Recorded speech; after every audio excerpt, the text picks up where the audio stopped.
Yo, what's going on, everybody? Frozen Fists back with another episode. Dang, I'm getting flashbang right now, but episode 42. Man, you look pale as hell, boy. Looking pale, boy. It's all good, though. We got episode 42 today. We got quite a lot to go over this episode because we had UFC Perth last weekend, which was a banger card. One of the better fight nights this year. A great main event. Boys are up at the freaking ass crack of dawn for that one. And then we got a big freaking card this weekend. UFC 328. A huge card this weekend. Boys are fired up for this one. Yeah, bro. This is definitely the best numbered card until now. 325, was great. But I think that this is the most stacked card that we've maybe seen in a little bit of time. It's been a while. It's been a while. It's definitely been a while. So I'm looking very forward to that. Our first card with 2 title shots in... It's been a minnow. It's been an absolute minnow, dude. So, looking very... Could have been 327, but yeah, fight got moved to this card, so now it's this card. Yes. RIP? Yes, but yeah, we're excited for that one. We got also interview with Robert Valentin this episode. He's coming off his first win inside of the UFC at UFC Winnipeg. Shout out to Rob. But other than that, man, we just got some news to talk about. Some, the normal, the usual for the boys, but QJB, you're back, dude. You're back. How do you feel? We're back, boys. We're back in the flow of things. This is a good episode to be back for. Like you said, lots to talk about.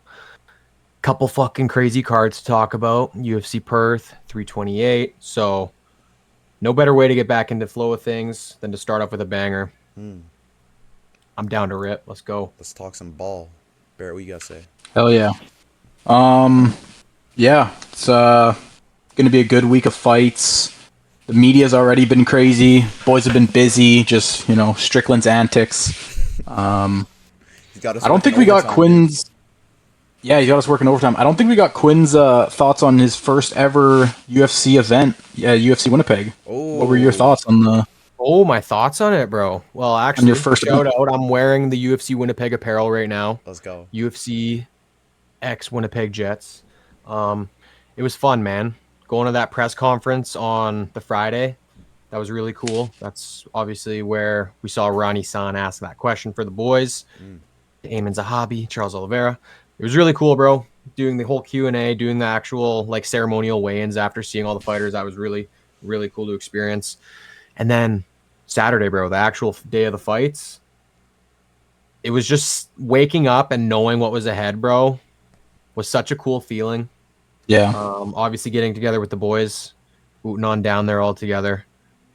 Sticker bombing downtown for the second time in consecutive days. Getting banged up. Boys were getting a little banged up. Obviously, you're out with the boys. You're at your first UFC event. You got to get a little banged up. Yeah, man, it was fun.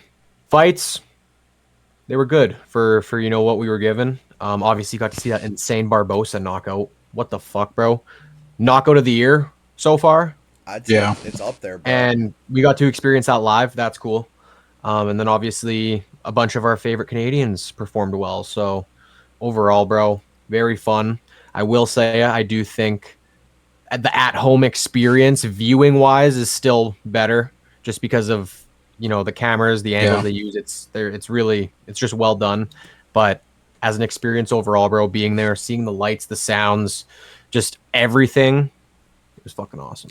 Also, and I would do it again. Also, when you're at home, dude, you don't got freaking pinheads just chirping behind you, drunk pinheads.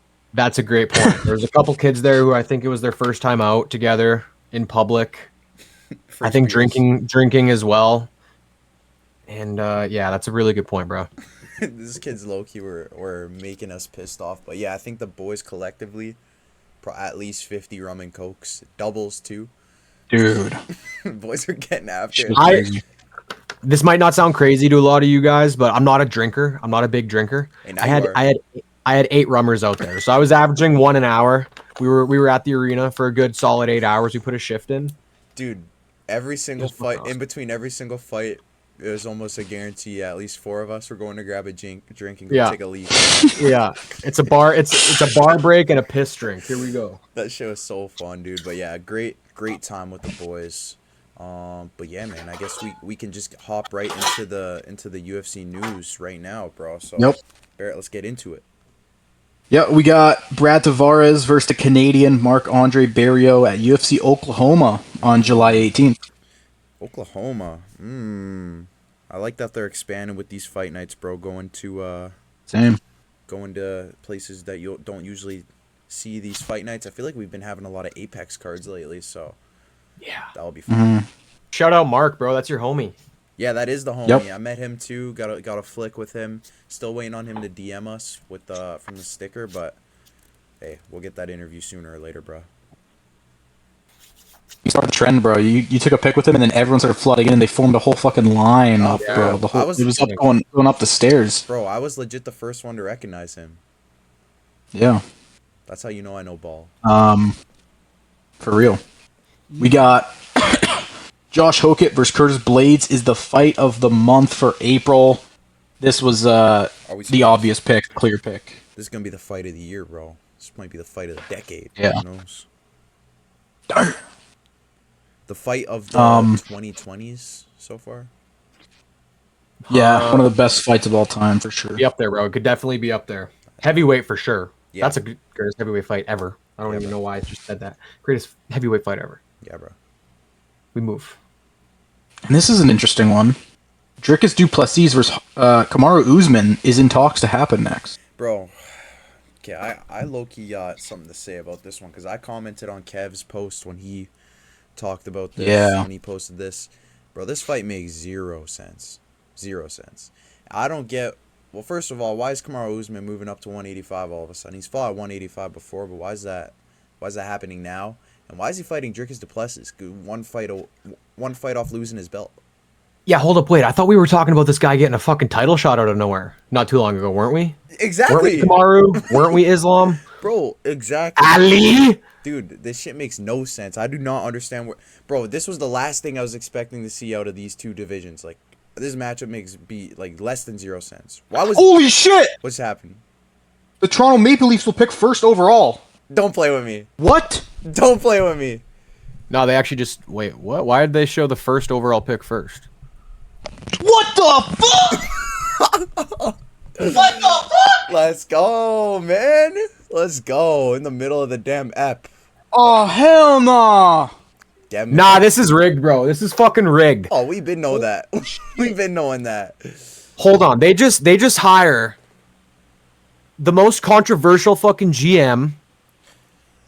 Yeah, what was that all about? For what reason? And then all the rumors of Austin Matthews maybe not knowing if he's going to return next year unless there's some big trades or deadline or trade day acquisitions or whatever. And then they get gifted the first overall, bro. Come on, bro. You knew that shit was going to happen. This shit is not adding up. Hold on. I'm confused. Why did they do the first overall pick first instead of building up to it? I think they did that last year too. Wow. Really? Yeah, I think that's something that they've been doing the last couple years. Yo, I'm kind of dumbfounded right now, bro. I'm not gonna lie. I'm so dumbfounded. The Jets gonna get a pick in the top 5. Yo, we better get the second overall pick, bro. Let's run 2016 back. Fuck Bro, it. we 10 better. years later. Yo, is Gavin McKenna gonna be a Leaf? Sounds like it, bro. That's what they needed to do to keep Matthews there. You think he's going first overall, or is it gonna be that Swedish dude? I think it'll probably be McKenna. I'm not gonna lie. Which, hey, if we get second overall and we get Stenberg, bro, I am not complaining. Is all this shit going in the pod? I mean, shit, I could leave it in there. I guess I could leave it in there, bro. Live reaction to the fucking Live lottery. reaction, bro. A little live reaction. This is the hockey side of us coming out, fellas. Oh my god, Real that's sport podcast. Dang, that's Yeah. pretty crazy. I guess we'll get back into the topic though of conversation. Yeah. I agree with everything you said, bro. When I saw that DDP. announcement, DDP and Usman, I'm like, what the fuck? Like, where did this come from? Why was this matchup fucking so even- random. How did it get put together, bro? This makes no sense. Especially when not too long ago we were thinking that DDP was gonna fight Brendan Allen. Now Brendan Allen's fighting fucking Edmund Shabazian. Like, what the? It was right there. The matchup was right there. I don't know. I don't understand this one, bro. And yeah, why the fuck is Usman moving up? We've been seeing some really weird shit from the UFC lately. Can I say I'm surprised? I'm a little bit surprised, but like at the same time, they've just been dropping some bullshit. So I don't know. It's not ridiculous. Like, I can't say I'm crazy surprised. I'm honestly more surprised about this next headline that Barrett's about to read off, bro. But this is a weird ass fight. Yeah. This next headline's interesting. Johnny Walker is officially moving up to heavyweight and will face Ante Delija at UFC Serbia on August 1st. Ante Delija versus Johnny Walker at UFC Serbia on August 1st. What are we doing? Yeah, dude, this guy's getting starched. What are we doing, Johnny? I think he wants to fight his brother, bro. Aren't they beefing? Bro wants a quick tune-up fight at heavyweight against Auntie, and then he wants to fight his brother. I think they were beefing, so it's not ridiculous to say that, dude. But yeah, this is a weird one. I think Johnny Walker might get starched bad. He might get put out bad, dude. I mean, bro, that's the thing. But like, I get the moving up. He's dealing with the whole heavyweight power and everything. But bro, we're talking about the heavyweight division. I feel like Johnny could realistically do well. It's just like, bro, if his chin doesn't hold up, like if he does get clean KO'd against Auntie or something, bro, then it's like, whoa. Then I'll start worrying. Yeah. But I feel like he could hang in there with some of these guys, man. That's not ridiculous. Yo, what the heck is going on right now? Can you see this? Can you see who that is? Is he calling you? Yeah. Anyways, bro, fucking this couldn't have happened at a worse time. This damn this big news like this, bro. But yeah, Johnny Walker moving up. I mean, yeah, I agree with you, bro. That's honestly a good shout. If he does get starched in his first fight in the new division, then we'll be a little bit worried, but I don't know, dude. I just feel like, yeah, I mean, he just fought Dominic Reyes. It was a boring-ass fight. It's probably one of the worst fights of the year other than MVP Sam Patterson. But I don't know, bro. He got a win. It wasn't a great performance, but he got a win. I was kind of expecting him to, continue fighting at light heavyweight, like maybe a Paulo Costa matchup down the line, something like that. But I don't know, bro. This is a super weird matchup to me. Again, random for Johnny to be moving up, kind of similar to the Kamaru Usman situation. Like, why are these guys moving up randomly? But I guess they're both on the tail ends of their careers. Maybe, yeah, just wanting a new look in a different division. I guess I gotta respect it. It's different. It's different. It's very interesting, man. He's already a big light heavyweight, so I get moving up. Definitely a lot easier, but I don't know, man. How is that chin gonna hold up? Mm-hmm. Probably not very good. Yeah. Against Ante Delija for his first matchup at heavyweight is very interesting. I guess we'll see. Well, we'll see, bro. He doesn't have to cut weight anymore, so could make a world of a difference. It could, yeah. You never know. We got Charles Oliveira has signed a new 8-fight contract with the UFC. If he keeps up his activity, we'll be watching him for another 3 to 4 years. Let's go, dude, Bronx. Now this is also pretty weird to me. This reminds me a lot of the Poton contract signing. Why are these dudes signing 8-fight contracts at 30, 36, 37, 38 years old, bro? These guys are fucking... Yep. These guys are crazy motherfuckers, crazy gits, but shit, I can't complain about watching Charles Oliveira some more. Bro, that's exactly how I felt when I saw this. I was like, I understand the signing. Like, we're talking about Charles Oliveira here, but I was questioning like the length of it. I'm like, why is it an 8-fight deal at the point where we're at? Like you said, his age, he's older. Why are we signing this guy for 8 fights? And then I thought about the Pereira situation and the conversation we had. And what worries me is he doesn't, we could say this about both of them. They don't fulfill that 8-fight contract and they want to say, go do a boxing match or something, but they can't because they're tied down to this fucking UFC contract. Like, is this something you guys think goes on behind the scenes, like when the UFC talks about shit like this? Well, fortunately, I feel like, as weird as it is to say, maybe. No, that's valid. I think it applies more to Pereira though, because Pereira is pretty much a guarantee to go box after his UFC career. But like Charles Oliveira, yeah, I can't really see him going to box. That's not really his game, not his style. He's more of a Muay Thai guy. Like, uses his knees and his kicks and his elbows more than his hands, if anything. But yeah. Okay, let's change it then. Is it maybe it's more like we just have control over these guys no matter what. It doesn't even matter. Yeah, that's fair. Whether you're, because that's a good point. Like, yeah, I can't see Charles doing a boxing match, and obviously we're seeing what Armin's doing with this wrestling. It's like they don't have an issue with that, but who knows? Maybe he would want to do a boxing match one day, and that's what the UFC's thinking. Well, let's just tie him up then, Yeah, just in case. that's a good Like, are they that like petty? Do you know what I mean? That's a good point. I wonder if the fighters have much of a say in like how the length of these deals. I'm sure they do. I'm sure their agents do. But like, yeah, I mean, like, you look. There's no way Poton expects to fight 8 more times in the UFC, bro. That's what I mean, There's bro. no way- Even Charles, Yeah, even exactly. Charles. Exactly. Like- there's no way either of these guys expect to fight 8 more times. Because, yeah, exactly. Barrett says 3 to 4 more years, 2 fights a year. Bro, like, I don't know. I just can't really. I don't think it's likely. I don't. That's what I mean. I feel like I can see them maybe fighting no more than 5 times more in their careers. Yeah. Like, I mean, I get it, bro. I like it. Like, yeah, we get to see Charles. we're at heavyweight. He gets to realistically There's a choose how many lot. times he fights. Yeah. Yeah. Sorry, Bart. I was gonna say, per at heavyweight's a lot more doable for those 8 fights. Yeah. You can kind of just crank them out. Not a lot of like, not a ton of crazy talent in that division. I'm sure, like, you know, it's a lot easier. No weight cut, whatnot. I'm sure he eventually As for- moves back down too, because there's no way Yeah. I don't think there's 8 matchups for him at heavyweight. I think it's very possible for both of their contracts to be, for them to play out their contracts.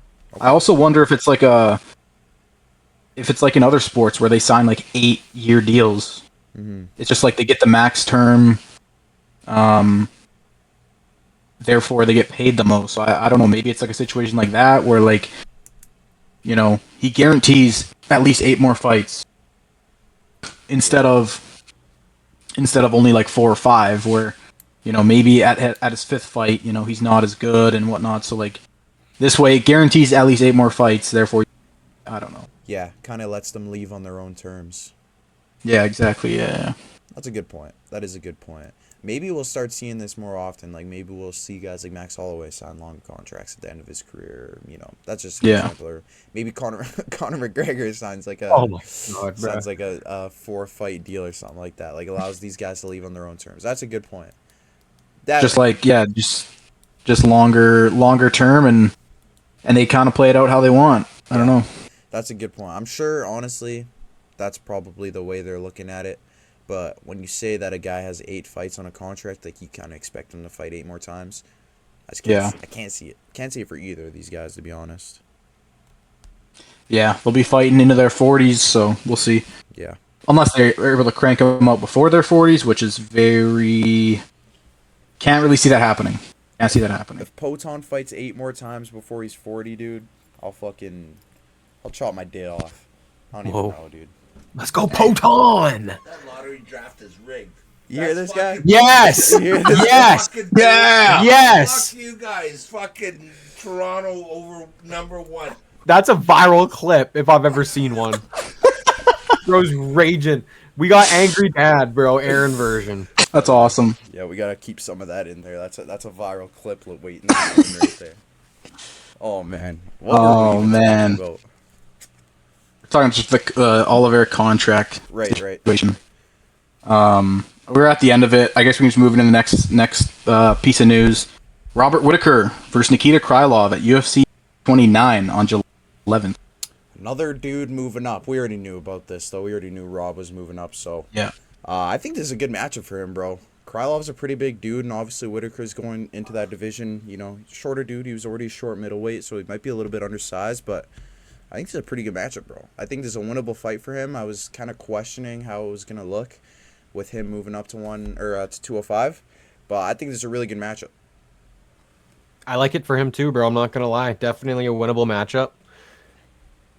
I think it was me and you who were talking about it. I don't really think the size is gonna change much for him. Like, he's always kind of been the smaller guy, and I feel like height-wise, people in 170 to 185 to 205, right, is what it is. Yeah.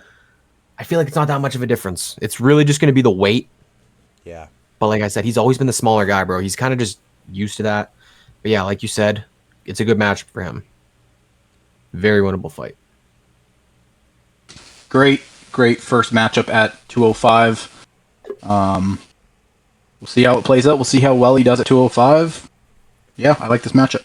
Yes, sir. We got Cody Durden versus Ode Osborne, also at UFC 329, July 11th. It's a good little fight for the prelims, early prelims. Mm-hmm. Mm-hmm.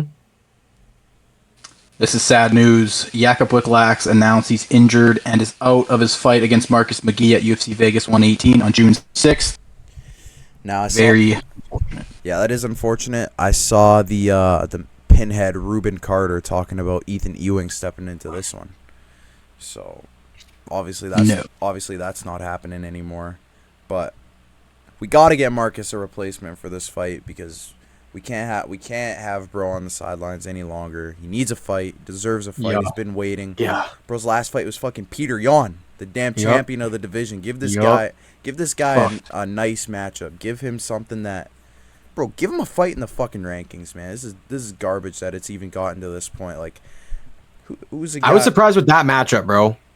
To begin with, Yes. you're going from fighting Peter Yan, the current champion of that division, to fighting an unranked Jakub Wiklax. Very weird. I mean, I don't blame him. He was probably just gonna go with anything because, like you said, it's been a while since he's been in there. He wants to fight. Like, I don't blame him for accepting that matchup. But it's like, fuck. I feel bad, bro. I want to see this guy back in there. Yeah. Yeah, and we just had him on the pod for the second time. Mm-hmm. It's crazy that I really hope he gets a matchup here, man. Surely they find him something. Surely. Yeah. if it means him just getting a fight in, that I just hope that happens because we gotta see this guy fight again. It's been so long. Fucking, like you said, fought Peter Yan in his last fight. Put up a good fight. He should be fighting inside the rankings. But either way, just get him a matchup. We need to see this guy fight. You know what, dude? He's a dope dude. I'm Dope fighter. gonna help Marcus out. I'll make the trip down to the Apex. You know what? I'll sacrifice my body for a quick. Hell yeah. Well, probably won't make it out of Respect. a round, but Marcus, I'll give you a Respect. body, dude. I like it, bro. Go get your paycheck. I'll give you someone to fight, bro. Let me know. In exchange, we're gonna film with him. We're gonna hang out with him and some content. gas. Smoke some gas. Some gas. Hell yeah. Yep. We got a couple interesting ones for UFC Baku. Matthews Camilo versus Nazim Sadikov. And then Rizvan Kuniev versus Tyrell Fortune. Those are both at UFC Baku on June 27th. I like that Kuniev-Tyrell Fortune matchup. I was kind of hoping that Brando Pericic would get the Tyrell Fortune matchup so he could fight higher in the rankings, but it looks like this was announced like literally right after the UFC Perth card, so that was probably already in the works. But yeah, I like that matchup, dude. It's like a nice little heavyweight matchup, but it's probably gonna go to the distance. You don't see too many heavyweight fights go to the distance, but both these guys are kind of known for that so far. And I think both guys have only fought once in the UFC, so both of them went to the decision. Yeah, should be a good little scrap. Good couple matchups here. I like Sadikov. Yeah. So I'm excited for that one. And then, yeah, you said, you explained the heavyweight one pretty well. Kuniev's fun. Fortune. Was that the guy who got announced the loser and then they came back out? Yes. And Yep. yeah, that guy. Yes. He's cool. I like it. Cool matchup. That Baku card's not too bad, boy. We got. Oh, it's looking good. We'll talk about that in a sec, but yeah, it's got a couple new matchups on there. It's looking good, boy. Looking good. Good. I'm liking the main event, which we're about to talk about. But first, got to go over the UFC Perth bonuses. Fight of the night with the Gaziev versus Pericic. And then the performance of the nights went to Carlos Prates and Kulin Salkill. Let's go. I'm not surprised Gaziev got it. That guy's the GOAT. Oh, you got pieced up. You got pieced the fuck up. He did get pieced up. Fuck it though, dude. I mean, hey, we'll talk about this fight in a sec. We'll talk about these fights in a sec here. Yeah. He was eating those shots. He was. Underrated chin. Underrated chin, especially at heavyweight, bro. That shit was crazy. Yeah, dude. So yeah, like we were mentioning, the UFC Baku main event will be Rafael Fiziev versus Manuel Torres, June 27th. Can't lie, that's a pretty sick main event. That's a fucking banger, dude. I'm really excited for this fight. This is a sick main event. Better than Abus Magomedov versus Michael Oleksiejczuk. That's for sure. Yeah. Thank the Lord, thank the MMA gods that we got a better matchup for this main event. I'm super pumped for this one. Hey, I was predicting a Rafael Fiziev main event. Was I not? I was predicting. Yeah, bro. That's why I'm not surprised. Like, who else are you giving that main event to? No one else. It made sense. So yeah, 100%. Yep, this is a sick matchup. Rafael Fiziev, obviously coming off a knockout against, a losing knockout against Mauricio Rufy, and Emmanuel Torres has some momentum right now. So I've been seeing a lot of people online saying that, like if I see Fiziev get sparked out again, I'm gonna be so upset. But like, bro, I think that this is a pretty competitive fight. I think this is a winnable fight for both guys. Obviously Manuel Torres has a lot of momentum right now, but I don't think this is like just because Fiziev lost his last fight doesn't mean he's buns, dude. Yeah. I hate that. I hate this fan base, bro. The people only think the fighters are as good as their last fight. Fiziev is a dangerous motherfucker, especially in a striking matchup like this. I think Rufy's just an anomaly, bro. Rufy is a striker, but Manuel Torres is I think Manuel Torres is a better matchup for Fiziev than Rufy. 100%. And a lot of people had Fiziev winning that fight over Rufy. So I think that I'm going to be, my pick right now, I got Fiziev winning. 100% agree with you, bro. I understand the hype behind Torres, and he's doing very well. Don't get me wrong. But, it's Fiziev, brother. You can't compare Rufy to Torres. Different fighters. You know what I mean? I'm with you. I'm taking Fiziev in this fight. I don't think my decision's going to change. I don't think I can be swayed to take Torres. I'm really high on Fiziev. I don't think the loss against Rufy is like you said, bro, they remember you for your last fight. Mm-hmm. That's the kind of community we're in, and it's tough, but yeah. Fiziev is it's a coin flip, bro. It really is. In my personal opinion, I would probably lean 60-40 Fiziev, though. I'm not going to lie. I agree. I think he's the more dangerous fighter in this fight. I don't know. I think it's crazy that people are kind of just writing him off like that. More experience, and yeah, he got dropped by Rufy, but Rufy's an anomaly, bro. No one in the UFC fights like Rufy. There's a dude who fought in the UFC that is similar to Rufy, and now he's fucking doing cocaine and shit, and he has $500 billion. So, yeah, bro, Rufy's an anomaly. I honestly think that Fiziev is going to win this fight pretty handedly. I think his Muay Thai is very good. He was winning that first round against Rufy. He won that first round, in my opinion. He was ripping the body kicks. I think it'll be something similar this weekend, or when is that? June? End of June? Bart's birthday. Oh, let's go! Forgot about that. Yep. Let's go. My birthday card, bro. Hopefully that card's not on at a ridiculous time in the AM then.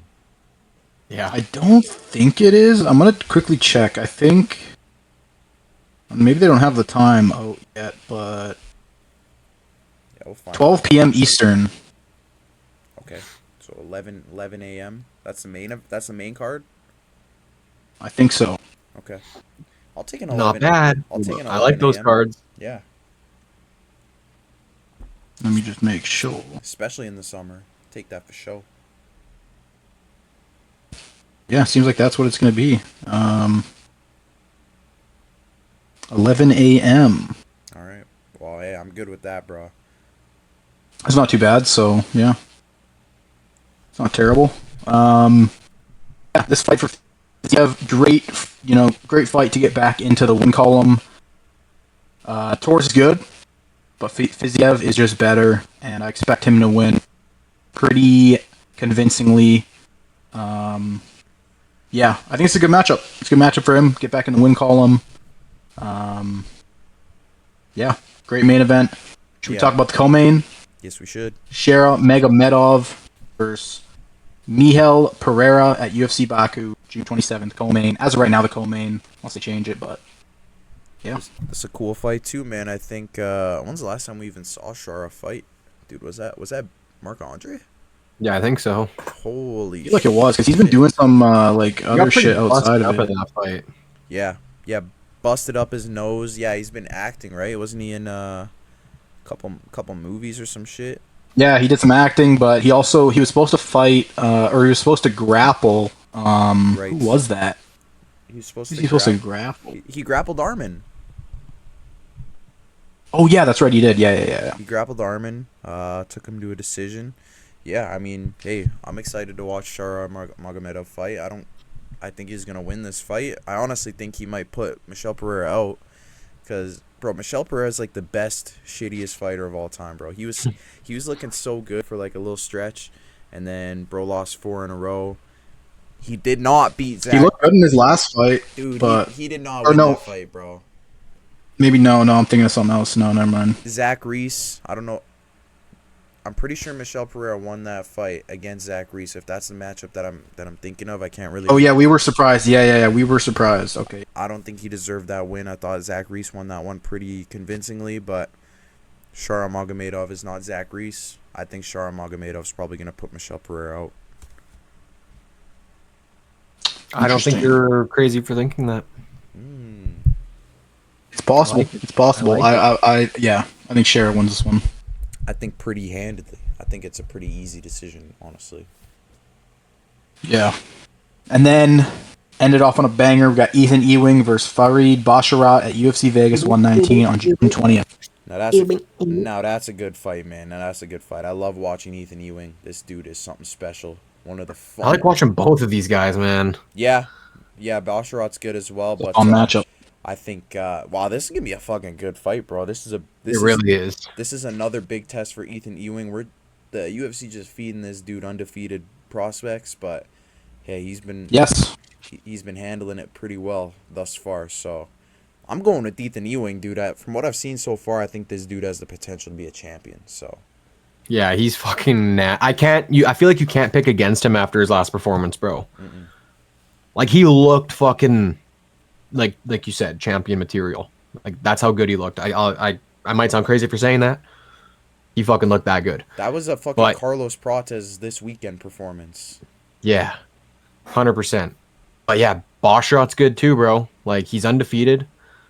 He's got, obviously being undefeated gives you that undefeated confidence. Like going into a fight with that, bro, it's probably a little unmatched. But yeah, I'm high on Ethan Ewing. I'm probably taking him this fight because, like I said, I don't know how you can't take him after his last performance.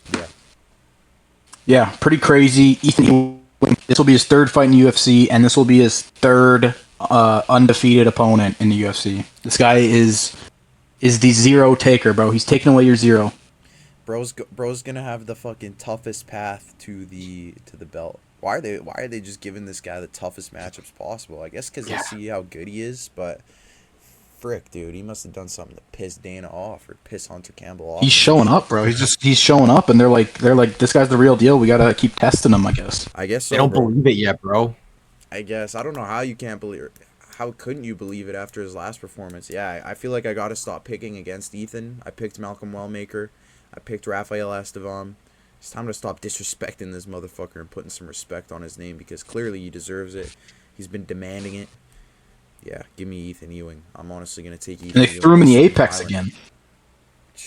Fuck it, dude. I'll take it. I like watching that guy cook in the small octagon. True. And the co-main event, I know this fight says card, but behind Manel Kopp and Kyoji, I think this could be the co-main. I don't hate it. That's not crazy. Definitely on the main card for sure. 100%. It'll either be the featured or the co-main. Yeah, that's good comms, bro. All right. Because we also got Bia Mosquito on the card. Oh yeah. Navo Sterling on Nascimento. Yo, you got probably the worst mic of all time right now. Bro, I'm gonna have to edit so much out of this damn episode. All right. No, You gotta keep the Toronto shit the in. Leaf reaction, and you gotta leave your dad in, bro. It's just too funny. Craziest crash out of all time. All right, bro. Moving on from the UFC news, we got Robert Valentin on this week. Fun little interviews, a funny get, not gonna lie. He's posting some controversial stuff on Instagram, but he is an absolute funny motherfucker. It was a privilege to have him on. That was the earliest Frozen Fists interview yet. Freaking had to wake up at 8 a.m. for that one. But hey, shout out Robert. Shout out to him for coming on to the show. As I mentioned, got his first win in the UFC at UFC Winnipeg, so we got to see him win live. Very emotional post-fight speech. And yeah, just went out there, made it happen, looked great doing it, and it was a fun interview. So He said some great things about about UFC Winnipeg, or He about did. just Winnipeg in general. He did. He did. He So said shout out. great things about Winnipeg. Even gave us our flowers, the media side of it. So shout out to Rob. That was cool. It was a very fun interview. I hope you guys enjoyed that interview, and we'll cut to that. What's up, Rob? Yo, man, how's How's it going? good, brother? How are you? Good, good, doing Just good. just landed or what? Yeah, I just landed in Texas, Amazing, man. Dallas. Nice, dude. Nice. Okay, well, we're ready to record whenever you are. Yeah, I'm ready. Let's Okay, go. beautiful. All right. What's going on, everybody? Frozen Fists back with another interview. It's our pleasure. We got to see him live at our first ever UFC event. Got his first win inside the UFC. Rear naked choke against Julian LeBlanc. Followed up with a beautiful post-fight speech. We're very grateful to have Robert Valentin on. How's everything been, Rob? Just how's the post-fight kind of come down been? It's been great. I spent some time in New York. Yeah, went down, eat a lot of good food, and spend some time in nature. And ready now to get right back to work. So I'm now in Dallas, but heading to Vegas, back to Vegas on Monday. Busy guy, busy guy. All right. Okay, so a question I like to ask all of our guests, but especially from you, being from Switzerland. How did you get your start in MMA? I just think like you're one of the few Swiss fighters. It's pretty unique. So how did you get your start? So I started with judo as a kid. I competed in judo for many years actually. Up until I started when I was like 6 years old. Up until I was 21, and by the time I was 21, I was in another in a different club than when I started, and I got into a fight with the coach, and he kicked me out after that, and then I didn't know what to do. And then I had a friend, and he's like, "Hey, you should maybe try MMA." I'm like, "MMA? What the fuck is that?" So he brought me to my very first MMA training, and then I watched it, and I was like, "Oh, I can do that." That's kind of like, so I saw them grappling. I was like, "Oh, that's like judo without the gi, and I can do that." I fell in love with it on the first day, and yeah, that's basically all she wrote. And from then on, I was hooked. So the Yeah, argument was a blessing in disguise. exactly. Yeah, Beautiful. 100%. Big win at UFC Winnipeg. How important was it for you to not only get your first UFC win, but make a statement by getting that submission in the first round?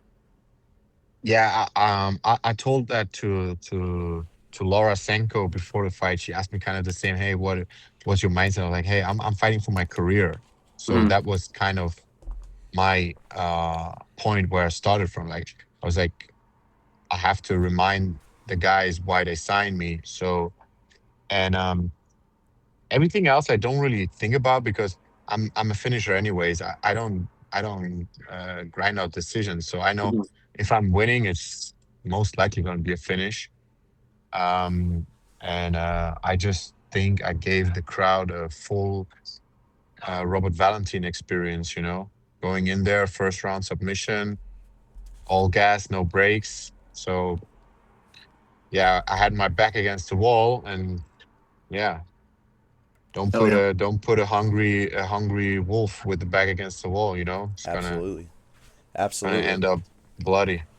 For sure. I like to say hungry dogs run faster. So Yep, exactly. it was sweet to watch. It was great to experience live. We Thank you. saw yeah, no problem. We saw in your post fight interview you're going to Vegas. You just mentioned as well, helping out with Edmund and Sean Strickland for their Yeah, upcoming fights. So can yeah. you briefly just describe what it's like to train with guys at that high of a level, and Mm, kind of the learning experiences you can take away from that? yeah. For me, it's so valuable to be in that room with those guys, having guys that are in the same weight class but have a lot more experience in the UFC and are ranked. Getting rounds with those guys gives you feedback, realistic feedback. Where are you? How can you hang with those kind of fighters? Yeah. But on the other side, sharing the room with guys that have the same goals, same mindset. We're very alike. Have a very similar mindset. a very similar view on life, so it's just a good room, good energy, and yeah, I really enjoyed it. That's why I also said after the fight I'm gonna get right back, because I don't want to miss this camp, because there's so much to benefit also for me, being part of their preparations for such huge fights. Yeah, And yeah, that's why I'm getting right back to it, and I'm really looking forward. And yeah. that's awesome, man. You've said in interviews you're not in the sport for the money, you do it because you genuinely love it. What Yeah. exactly do you love about being a fighter? You know, combat sports in general can be very taxing. So what do you love Yeah. so much about it? Like what aspects specifically do you love about the fight game? I what I love most is probably the people that you meet through MMA. Mhm. They're very real people, very down to earth, no bullshit. I just talked to a friend the other day. I was like, hey, imagine if we would be in like a normal job every day, and we have to hear the fake small talk every day, Yeah, like, hey, how you doing? All this bullshit, like Yeah. we don't have that. We are just around people that are maybe a little bit rough but real, and yeah. So that's maybe the thing I like most. Also, the traveling. You get to see the world, Mhm. but definitely just being around real people. That's what I love. yeah. Nice. I definitely do agree. We gotta ask. Obviously, Winnipeg not quite as nice as Switzerland. I know you're in the U.S. a lot now, but how did you Yeah. enjoy Winnipeg? Did you Oh, enjoy your I time? have nothing bad to say about Winnipeg. Hell Obviously, yeah, it's not the most visually pleasing place, huh? I yeah, would say, but yeah, the amount of support I got in Winnipeg, I've never experienced before. So, leading up to coming to Winnipeg, first, a shout out to those guys, because not other corporation, yeah. they hit me up on Instagram and they were like, hey man, look, you're coming to Winnipeg, we're gonna hook you up with a car. And they hooked me up with a fucking Escalade. Damn, And then the friends I brought to Winnipeg, they hooked them up with a Mercedes S class, damn. so like huge support from them. um they were super happy. Then next thing, a guy hit me up, and he's the owner of Food Fair. Okay. Food Fair is like a food chain there, and he hooked us up with steaks, like the finest Wagyu steaks from Japan. And he's like, hey, look, after your fight, you can enjoy some steaks. And he invited us to one of the places there, and we went, like, we did our grocery shopping there, and then he like gave us, I don't know, like 10 pounds of steaks, like really good Wow. ones. And also Altea Fitness, they Oh let yeah. us train there for free, and they offered us all kind of stuff. And it was really amazing, I have to say, amazing. And DeLuca, was it called DeLuca? This guy just invited us all for food at his place. And like, the people in Winnipeg, I can really say they appreciate the sport like I haven't experienced anywhere else. Maybe because they don't have it that often. No, Yeah. like here in America, it's nothing special anymore. Mhm. UFC comes to your town, okay, yeah, whatever. But I felt like in Winnipeg, for them, it was such a nice experience that everybody wanted to be involved. And like I said, I've never experienced so much support coming to a foreign country. And I mean, I'm fighting their guy. Mhm. Obviously, when they announced when we were in the octagon, they were booing, and for him they were cheering. Understand? But even after the fight, they were cheering for me, and they showed so much love and support. I have to say, if UFC is again in Canada, sign me up. I'm coming. That's awesome, dude. Hell Yeah. yeah. Well, we are from Winnipeg. We're a big hockey city. We're about to talk to you about that actually, but yeah, very passionate. If you don't mind me asking, what'd you get up to after the event? Okay, we ended up in maybe one of Winnipeg's shadiest places. It was called Treasures. Oh man, is that a strip club? Yeah. Oh, That's what I So thought. my friend plays for the Jets, right? Nino. Yeah, And hmm then and he was like, "Oh, let's go to King's End or something, King's like a Head. bar." King's Head. Yeah. Yes, yeah. And then we being in a different city, and all so many of my friends from Switzerland being with me, and I haven't seen them in a long time. And then one guy's like, "Oh, I want to go to a strip club." We don't have those kind of things in Switzerland. Like a strip club in Switzerland is very different. You have to have a lot of money, and it's not that common, you know. Okay. So he wanted to go to a strip club, and I was trying to find a strip club in Winnipeg, but there was not really a place. And then we found this place, and I was like, okay, let's try that out. It was pretty sad though, but it was fun. It was just about being together with the boys, you know, Yeah, and have a beer and just chill, and yeah, that's that hilarious. was it. my next question, like as a Jets fan, I gotta ask about Nino. Yeah. How long have you guys known each other, and like how has that relationship come to fruition? Also, we know each other for almost 10 years.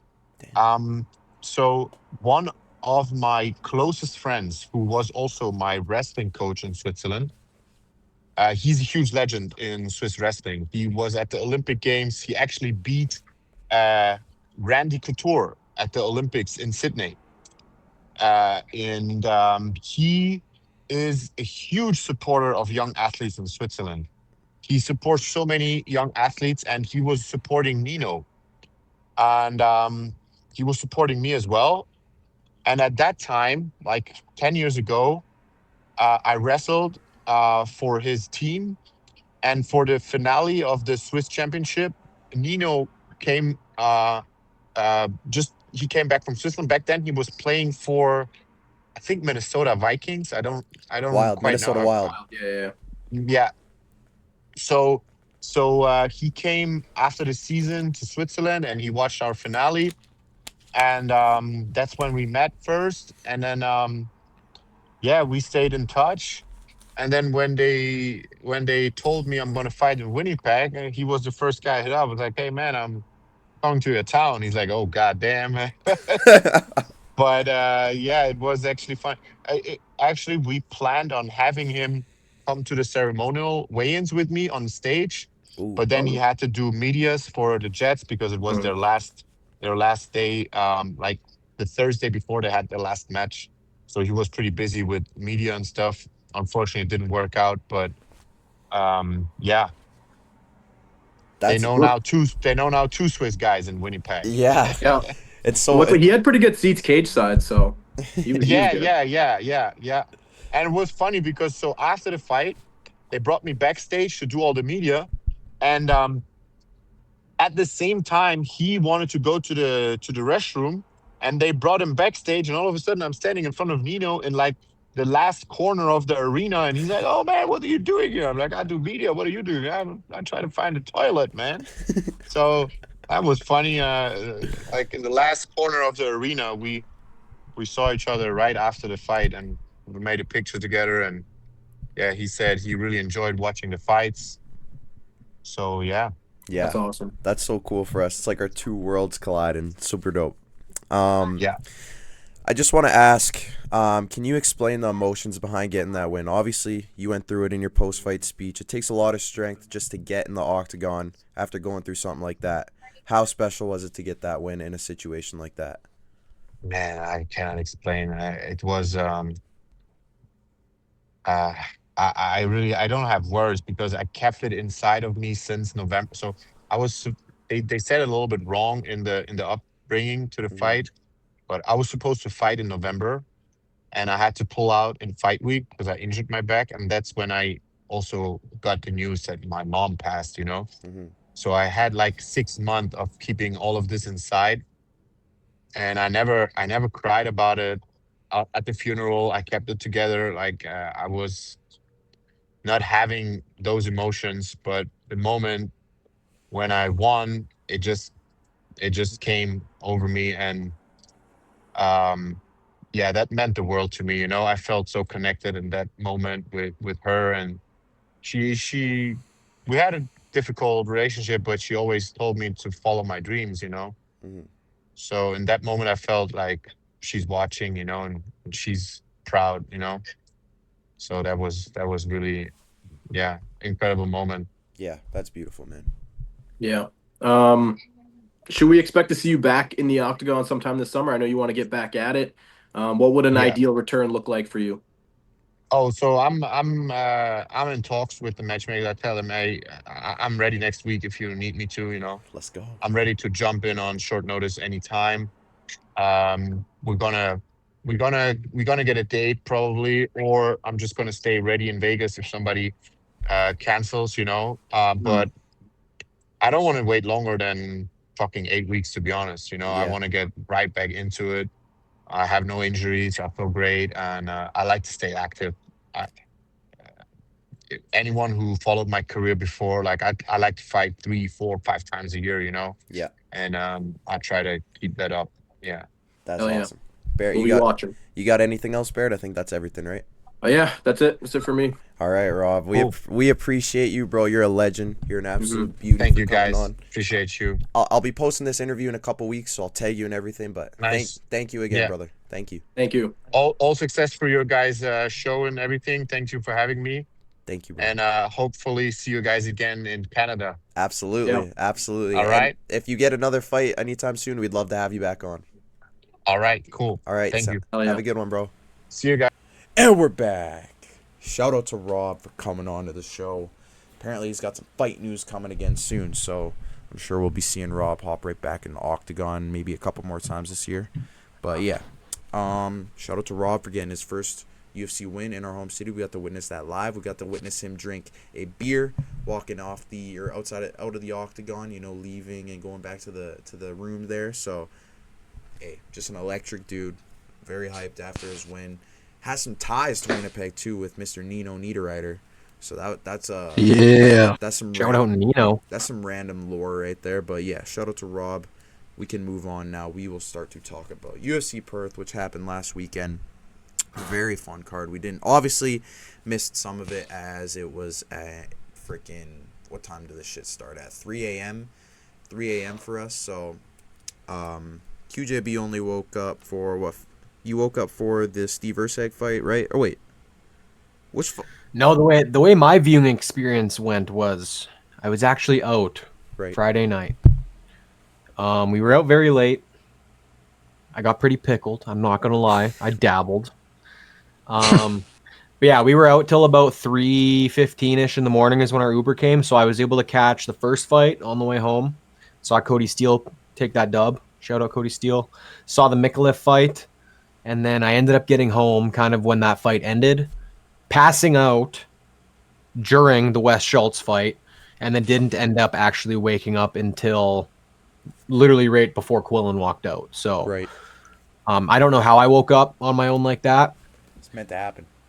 It was meant to happen because I got to witness that absolute beautiful performance from him. We'll get into it, but obviously I was there to witness the CP domination as well. Yeah, bro. We had a lot of good fights on this card.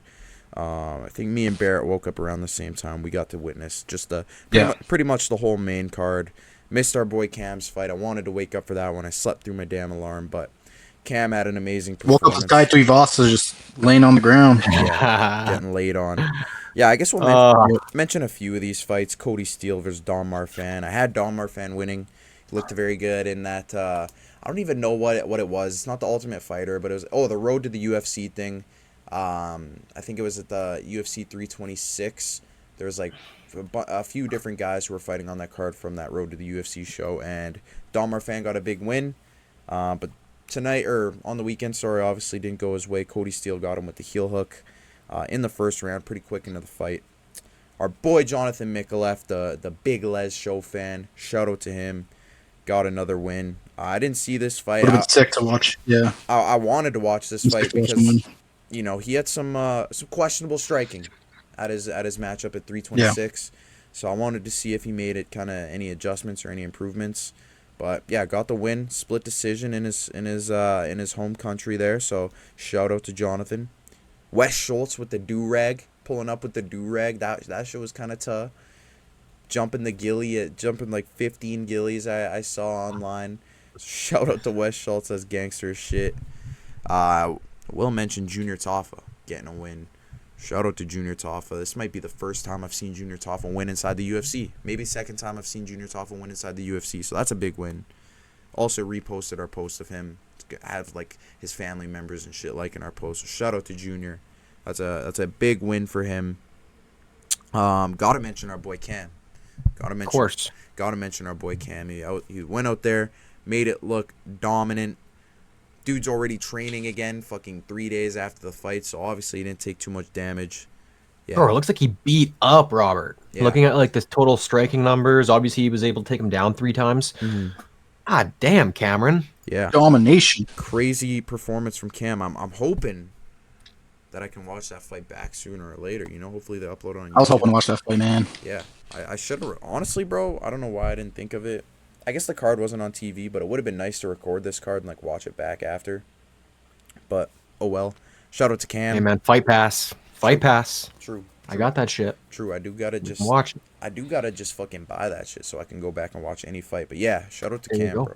Cam is looking swell from what I've heard, and he's already back training, so obviously didn't take too much damage. Shout out to Cam, bro. I think we're actually on a roll. He's on a heater. We're gonna have him back on the show next week. So he said, does this guy have the record for appearances? He does. He does. He's at 3 appearances right now. He said he'll come back on next week, so that'll be 4. I love it. Yeah, bro. He's just a friend of the show. This bro's is in and out of the octagon, active as fuck. I like it. Yeah, dude. Hey, dude. He said he wanted to. What was it? 3 to 4 times this year. Like, yeah. Let's fucking see it, dude. I would love up to it. That's what these interviews up, bro. I'm gonna have to start asking about his cats. Yeah, dude. Well, honestly, for the Cam interviews, I think that we can just start putting 2 interviews an episode because we have Cam on so much. He's basically just the homie now. Yeah. We just shoot the shit with him. It's not. Bro's the co-host at this point. Yeah, bro. Love it, bro. When me and Barrett interviewed him, it was like we weren't even talking about fighting half the time, bro. He's like, yeah, dude, showing us like his Trump mug and shit, bro. He's just a funny guy. We gotta have bro back on, and well, imagine Cam goes and wins a title one day, and we can say that we've been supporting this guy since his first fight in the UFC. Yeah, that'd be fucking sick. That will bro. Cam is the fucking man. Shout out Cam. Cam is the man, bro. He's shown us the man. Nothing but support since his first appearance here. Is our first ever interview, and you know he just keeps coming on. So shout out to Cam. But we'll move on to the main event. Yeah, Louis Sutherland, Tai Tuivasa. I got absolutely nothing to say about this fight. I'm not high on either of these guys. I didn't even want to watch this fight. I was only watching it because I was hoping that Tai Tuivasa would go out there and somehow starch Louis, but Tai don't got it no more, bro. How is this guy still in the UFC? Bro, I picked Tai to win. I know I mentioned this to you, but I got every single fight picked correctly on this card except for Tai. And you're probably wondering what my thought process was behind that. And all I'm going to say is, bro, let's be real. Tai is the better fighter. Yes. He is. But at this point in the stage of his career, I don't think he is. But I was blinded by that, bro. I was like, you know what? I understand he's on a 6-fight losing streak. It sucks. But a lot of those fights, bro, are against some pretty tough competition, if I'm not mistaken. Yep. And Louis Sutherland's coming in on short notice. I haven't been too high on him his last couple performances. I'm like, Ty's better than him, bro. I got to go with my guy. I think he's going to finally get it done. And he proved me wrong. And I'm honestly kind of happy. He proved me wrong. Is that what I said? I'm honestly kind of happy I missed this fight, bro, because I probably would have been very frustrated with myself watching that fight. Just like being made to look like an absolute dummy in live time. Hey, dude, we gotta support our boys. I like Ty. He's a funny git outside of the octagon. He's Aussie.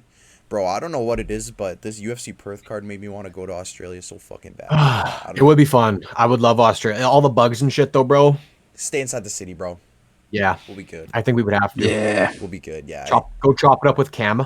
Oh, that'd be fucking fire. Go train with the city kickboxing boys. Oh, that'd be sick. Yeah, a Frozen Fists Aussie trip. That's a necessity. That will be happening. You guys will see that. But Go kick it with Quillen. Go kick it with Quillen. Ooh, that'd be dope. Go Teach us sex. Hey, bro, Sex 2 might be out by then. Yo. Sex 3 might be out by then. Yeah, bro. You never know. Might have the full trilogy. Bro Might be producing these at a hot rate right now. You never know. Bro can put us on, yeah. But anyways, yeah. I would have liked to see Ty win too, dude. I took Louis just because of the trajectory that Ty's been on. Yeah, understandable. Does Ty fight again in the UFC? Does Louis Sutherland fight again in the UFC? Like, bro, I don't know. Louis pretty convincing. I mean, I think he gets another fight. But it's Tai Tuivasa, bro. It's Tai Tuivasa. I know, but and like, bro, at this point in their careers, like, I think Louis is obviously the younger guy. Did Louis? I'm pretty sure Louis in his UFC debut got heel hooked by Walter Walker. So like that's a tough matchup right off the bat. I don't know if that was his last fight, but like I'm pretty sure he had a fight after. Or yeah, at UFC London, he fought Brando Pericic. He got slept by Brando Pericic, and then yeah, I know. Like, if Ty's still in the UFC, Louis will still be in the UFC. I guess, but like Ty's a loved guy. He's been in the UFC for a long time. Louis still pretty new. I don't give a fuck. And Louis hasn't looked good, bro. Louis hasn't looked. Shut good up shit. and watch the fights. I'm just giving my Like, yeah, I get it, bro. Like, in hindsight, looking at the competition that Louis been going up against, bro, like you said, Walter Walker, that dude just heel hooks guys. That's automatic. And then Brando Pericic, bro, we've obviously seen what this guy's been doing.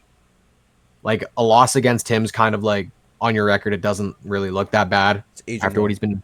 It's aging very well. But it's like, yeah, I don't know, bro. I just thought Ty was going to be the better guy. I really did.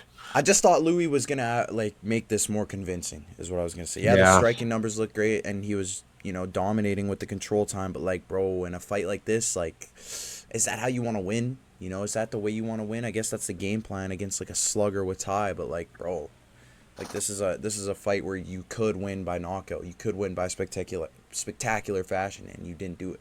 That's the way I look at it. So like, I don't know if either. Yeah, I'm just not sure that's his game. I don't know. I guess, but like, bro, it should be if you want to make rumblings in the UFC. No, 100%. Yeah, you have a good matchup ahead of you, like a very winnable matchup by, like, as I mentioned, spectacular fashion.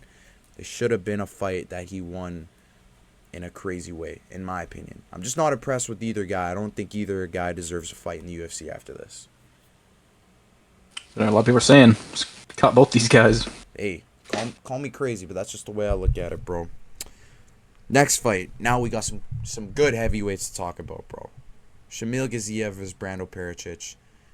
I know QJB's upset to see his boy lose, but Brando Pericic might be the truth at heavyweight. This dude's legit. He's coming into the UFC and just starching guys, putting dudes out. The Balkan Bear. Bro liked our post that I made of him literally a fucking nanosecond after I posted it, bro. I posted it right after the fight, and bro immediately liked it. Shout out to Brando.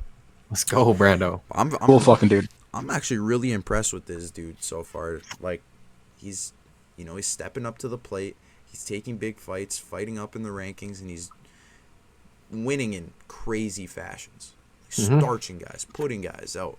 Shamil Gaziev, yeah, he got knocked out by Waldo Acosta last fight, but like, this dude wasn't looking too bad at heavyweight. He's obviously ranked for a reason. He's in the position he's in for a reason, and Brando went in there, and it was kind of back and forth in the first round, but I still think Brando won in that second round. Brando took over and just started putting hands on Shamil. So this dude might be the future, boy. Like, I don't know. He just might be. He might be him. Might be a future contender for heavyweight. Yeah, man. Obviously, I'm upset the GOAT had to lose. I didn't pick him winning, unfortunately. I am honest with myself. I am when it comes to my GOAT. This is honestly probably the fight I have to go back and watch. Because, yeah, all I've heard is great things about it. And, yeah, like you said, Brando, he's just going out there fucking putting dudes out, doing what he's supposed to do. He's performing. He's getting these finishing bonuses. He got, what was it, fight of the night? Was this one fight of the night? Yeah. There you go. Like, he's going out there, and he's earning himself bonuses, getting it done in fashion. Like, what else can you ask for, bro? Mm-hmm. Shout out Brando. Yeah. Yeah, what a performance from Brando. Just piecing him up. Pretty crazy. This fight was so crazy to watch. Just the way Shamil had his mouth open, and he was just like, walking forward into Brando's punches, just soaking it on the chin, dude. Freaking zombie, bro. Yeah. It was wild to see, man. Just that heavyweight, taking all those shots, taking all that volume, and just continuing to push forward. Great win for Brando. He's now in the top 15. So he's in the rankings now, and I think we talked about it either last episode or the episode before that. Shamil confirmed he walks around at 308 pounds. Is that a fact? Is that a fact? He confirmed it. Holy fuck. That's insane. He might be He is the blob for a reason. He might be the only guy in the UFC who has to cut weight for heavyweight, other than maybe Derek Lewis. Holy shit, bro. I'm sure it's more common than you think, but like it's not crazy cutting, but I think he said like over the weeks leading up to the fight he cuts gradually. Mm-hmm. So yeah. That's still outrageous to me, but yeah. Shout out to Shamil, dude. Yeah, he truly does embody his nickname, the Blob. Yeah. That Shout out the Blob. That's my goat, man. for real, dude. what a goat, man. Next fight, Marwan Rahiki versus Oli Schmid. Marwan Rahiki, I mean, dude did exactly what we thought he was going to do. Went out there and starched Oli pretty quick. Shout out to Oli for taking this fight. I mean, he's a 4-3 pro now. I doubt he gets another fight in the UFC. I don't know. It's kind of tough to say. You never know. Go back out there, kid. Get some wins. We'll maybe see you on the Contender Series. True. That's a good point. Maybe, He's still young, dude. He's 25. yeah, maybe he goes and, gets some regional wins. Wins, a couple fights in the Eternal MMA promotion in Australia there, and then comes back on the Contender Series. That's a good shout. Could definitely see something like that happening, but as of right now, bro's definitely got some. I think it's very possible. You accepted a fight against Marwan Rahiki on short notice. Surely that gives you bonus points with the UFC. Oh yeah, I'm sure it does. But yeah, this fight went exactly as expected. Yeah. Yeah, not too much else to say about that one. I think Andrew, were you up for this one? Which one did you wake up for? No, I only saw the co-main and the main. Okay. I was walking to Max getting an energy drink at this time. I was hoping I would be back to see some of this fight, but Marwan made it quick. So shout out to Marwan. I'm pretty high on him. I like his striking. He impresses me a lot. I saw a comment saying that he reminds people of prime Israel Adesanya. And bro, if you watch, That's what I was seeing people saying in comments and shit. dude, it's kind of accurate. Like just the way he floats back and can start you, his counter punching, just his mannerisms, bro. It's honestly a fact. And I'm pretty sure he trains. Well, I know he lives in Australia now. I don't know if he trains at City Kickboxing, but he's living in Australia, so probably Would not be surprised if that was one of his inspirations for his style. Yeah, no, I agree. Next fight, we got the featured fight on the card: Tim Elliott, Steve Erceg. This was a good. This fight. was a fun fight. This was a good fight for sure. Steve Erceg, 100% for significant strikes. So Nice. crazy performance. Honestly, this was just a fun fight. I did expect Tim Elliott to use his grappling a lot more, but I guess Steve Erceg was, he's kind of able to stifle it pretty well. But yeah, Steve just entered a flow state in the second and third round. Tim Elliott won the first round pretty convincingly, but second and the third round, it was all Steve. He was just in flow state, weaving punches, putting fucking hands on Tim Elliott. Like I said, landed pretty much everything that he threw in terms of significant strikes. And just what a performance, dude. Steve Erceg has kind of had a tough trajectory in the UFC. Obviously got a title shot. Lost like 3 fights in a row on some tough competition, but now he's looking like he's back to his old self. Took a fight against Ode Osborne, won that. He probably could have turned down, but he went out there and won that one, and then he won this one pretty convincingly. After Tim Elliott had a big win last summer, so it's a big win for Steve Erceg, bruh. Shout out Yeah. Astro Boy. Is that him? That's his nickname. Yes. Shout out. Yep. Yeah, this was a fun fight, man. I was impressed with both guys, honestly. Like this was just like a good match. Both were, trading. Tim had some good takedowns. I thought Tim was actually gonna make it a little dirtier. Yeah. But Nah, Steve was picking him apart. Yeah. They didn't, they landed on their strikes. They didn't miss a lot of strikes. Yeah, this is just a fun fight overall. Mm-hmm. I enjoyed this. Yeah, that's a good point. I did expect him to make that a lot dirtier, but maybe Steve's just that good, bro. Maybe Steve is that good. Maybe we see. I think he showed some pretty good defense. Yeah. He just seemed. I don't know what the word is, but yeah, Tim wasn't able to. I don't know what the game plan was, but thought it was gonna be a little more dirtier. Just a better version of Steve than we've saw in the kind of, I guess, in No, he looked good. He looked good. recent history. Yeah, maybe maybe Steve Versegs making his way back to the title, boys. Flyweight might be flyweight might be a nasty little division. We can move on to the co-main event. We got Quillan Salkeld versus Beneil Dariush. Some scary moments at the start, bro. Had me clenching my cheeks a little bit. I was a little bit worried, but Quillan recovered nicely. Was able to defend Dariush's takedowns on the fence. Broke away from the fence, got his underhooks, broke away, and dropped him. Finished it with the ground and pound pretty quickly. Is Quillan? Let me get your boys' opinions on this. Is Quillan a legit contender at 155? I think so. I do think he is. I know he's calling for that Gamrot matchup. I know Gamrot is down to do it, so that might honestly be what we get next. It might be a little early to say he's a contender. I am going to say he is a contender after watching what he did, but we do have to keep in mind that was Beneil Dariush. Yeah. But I mean, it was a round one knockout, bro. He knocked his ass out. It's not like this won a couple rounds and then he did it, or won an impressive decision. Like, he knocked him out in round one. Yes, there's some scary moments, but I don't know. I think I need to see the Gamrot matchup, see how he can handle that style. If he can pull off a win against Gamrot, bro, then I think, yeah, this dude's fucking legit. Gamrot might be the toughest test, like, outside of the top 5 in lightweight.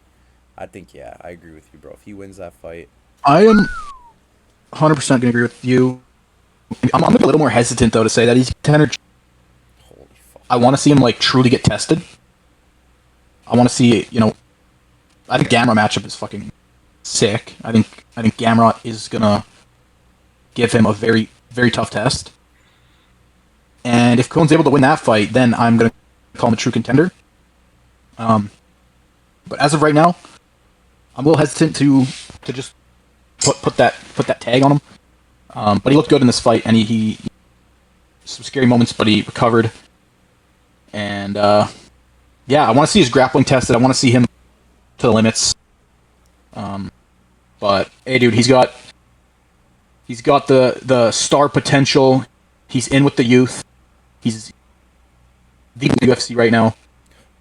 There's a ton of potential here for him to be. Dude, your mic is horrible. Horrible. All right. Well, hopefully this. Hopefully it's good now. Not a great start. I'm not gonna lie. Just Still sound shitty? Just keep going, bro. Just keep going. Okay. Well, yeah. I'm hesitant to give Quillan Salkeld the contender tag. I like the Gamrot matchup. I want to see him tested, man. I want to see him truly tested, and if he passes that test, then he's a contender. But right now, he's got the star potential. That's the thing. He's got the star potential. He's in with the youth, and yeah, man, he's the meme guy in the UFC. So Yeah. he's got the social media aspect down to a T right now. Yeah. Like I said on the last episode, bro, this dude has legit superstar potential. With just like his the memes outside of the octagon and stuff, and just his personality. He's a funny git. This dude is the reason I want to go to Australia, bro. Like, he makes that shit look so fun. But yeah, bro, Quillan's a beauty. I do want to see more of his grappling, but from what we've seen so far and what I've heard, people say that he's pretty legit everywhere in his in his game. People don't really say that there's many flaws behind his game, and I think we've seen pretty good grappling from him thus far too. Obviously subbed Jamie Malarkey last fight, and then was able to stifle takedowns, and Dariush is a pretty good grappler himself. He's obviously not what he used to be, But, you know, for Quillen to be able to defend the takedowns as well as he did, I think he got taken down once. Let me look at the stats here. I think he got taken down once, but he was up very quickly. Twice, actually, but he's up very quickly. And he was just able to, you know, he was able not to really give Dariush anything. And then, yeah, eventually broke off and got the knockout. So, I'm pretty high on Quillen. Yeah, I don't think he's a contender just yet. I think a win over Gamrot would confirm that, though. Because, like I said, I think Gamrot is the toughest test outside of the top 5. I don't think that fight really makes sense for Gamrot right now, seeing as he just shit on Esteban Ribovics. But, hey, if Gamrot's willing to take that one, let's run it. Because I want to see the Quillen train continue to go. So, yeah, bro. Hey, I feel like that's a good win for him, though, if he's able to shut down the Quillen Salkilled hype train. Oh, yeah. Yeah, 100%, dude. That'd be a massive win for Gamrot. And if that's the case, then that'll be back-to-back wins for Gamrot over 2 pretty highly touted prospects. But we'll cross that bridge when we get there. We got the main event to talk about. JDM versus our boy CP. And, man, I gotta say, I didn't expect it to be this one-sided. I did not expect it to be this one-sided. I did think CP was going to win this fight. I truly did. But wow, did he look fucking good, bro. JDM had some moments in the first round. Couple takedowns. If I'm not mistaken, he got the CP's back once. But other than that, yeah, he got the CP's back, but CP was able to shake him off pretty quickly. Carlos Prates might be... Carlos Prates might have champion written all over it. I don't know. Islam is obviously the GOAT, and I don't know who beats Islam other than fucking Ilia Topuria. That's the only guy inside of the UFC I could see doing that. But after this weekend, bro, I think if Carlos Prates connects with anyone correctly, can put you out pretty. Except maybe JDM. Except maybe JDM. JDM's a mutant. He's got a chin. Yeah. Hey, but he got him out of there eventually, bro. You know, he got him did. out of there I know, eventually, yeah. So, I don't know. It's like CP has fucking iron in his bones, bro. Because he's putting guys out cold. He's beating up that front leg. I foresaw that happening. I foresaw those leg kicks playing a massive role in that fight as two southpaws. It just made sense, and that's exactly what happened. Bro was kicking those calves so hard that he's walking around in a boot after. Yeah, CP might be the fucking future. Yeah, brother. I don't know if you guys recall. I believe this is when the fight either got announced or whenever there was rumblings that this was going to be the matchup. But this is what I predicted. I went through the entire fight history of Carlos Prates, dating back to, I believe. I'd be paraphrasing here, but I want to say it was like 2017 or something around that range. Damn. Every fight he's been in since then, he's won by knockout, except for the Ian Gary fight. And I would argue to anybody that if the version we saw of him this weekend fought against Ian Gary that night, Oh my gosh, he puts him out. I think Carlos Prates would be fighting Islam Makhachev in August right now. Yeah, watching this fight, bro. Obviously, I had CP winning. I said he was going to knock him out. So going into the fight, that's what I was expecting. But I didn't expect him to do it in that fashion, brother. He fucking outclassed JDM. And people, like you said, were calling you crazy for saying Prates was going to win that fight because the boxing of JDM is so highly respected and regarded in that division.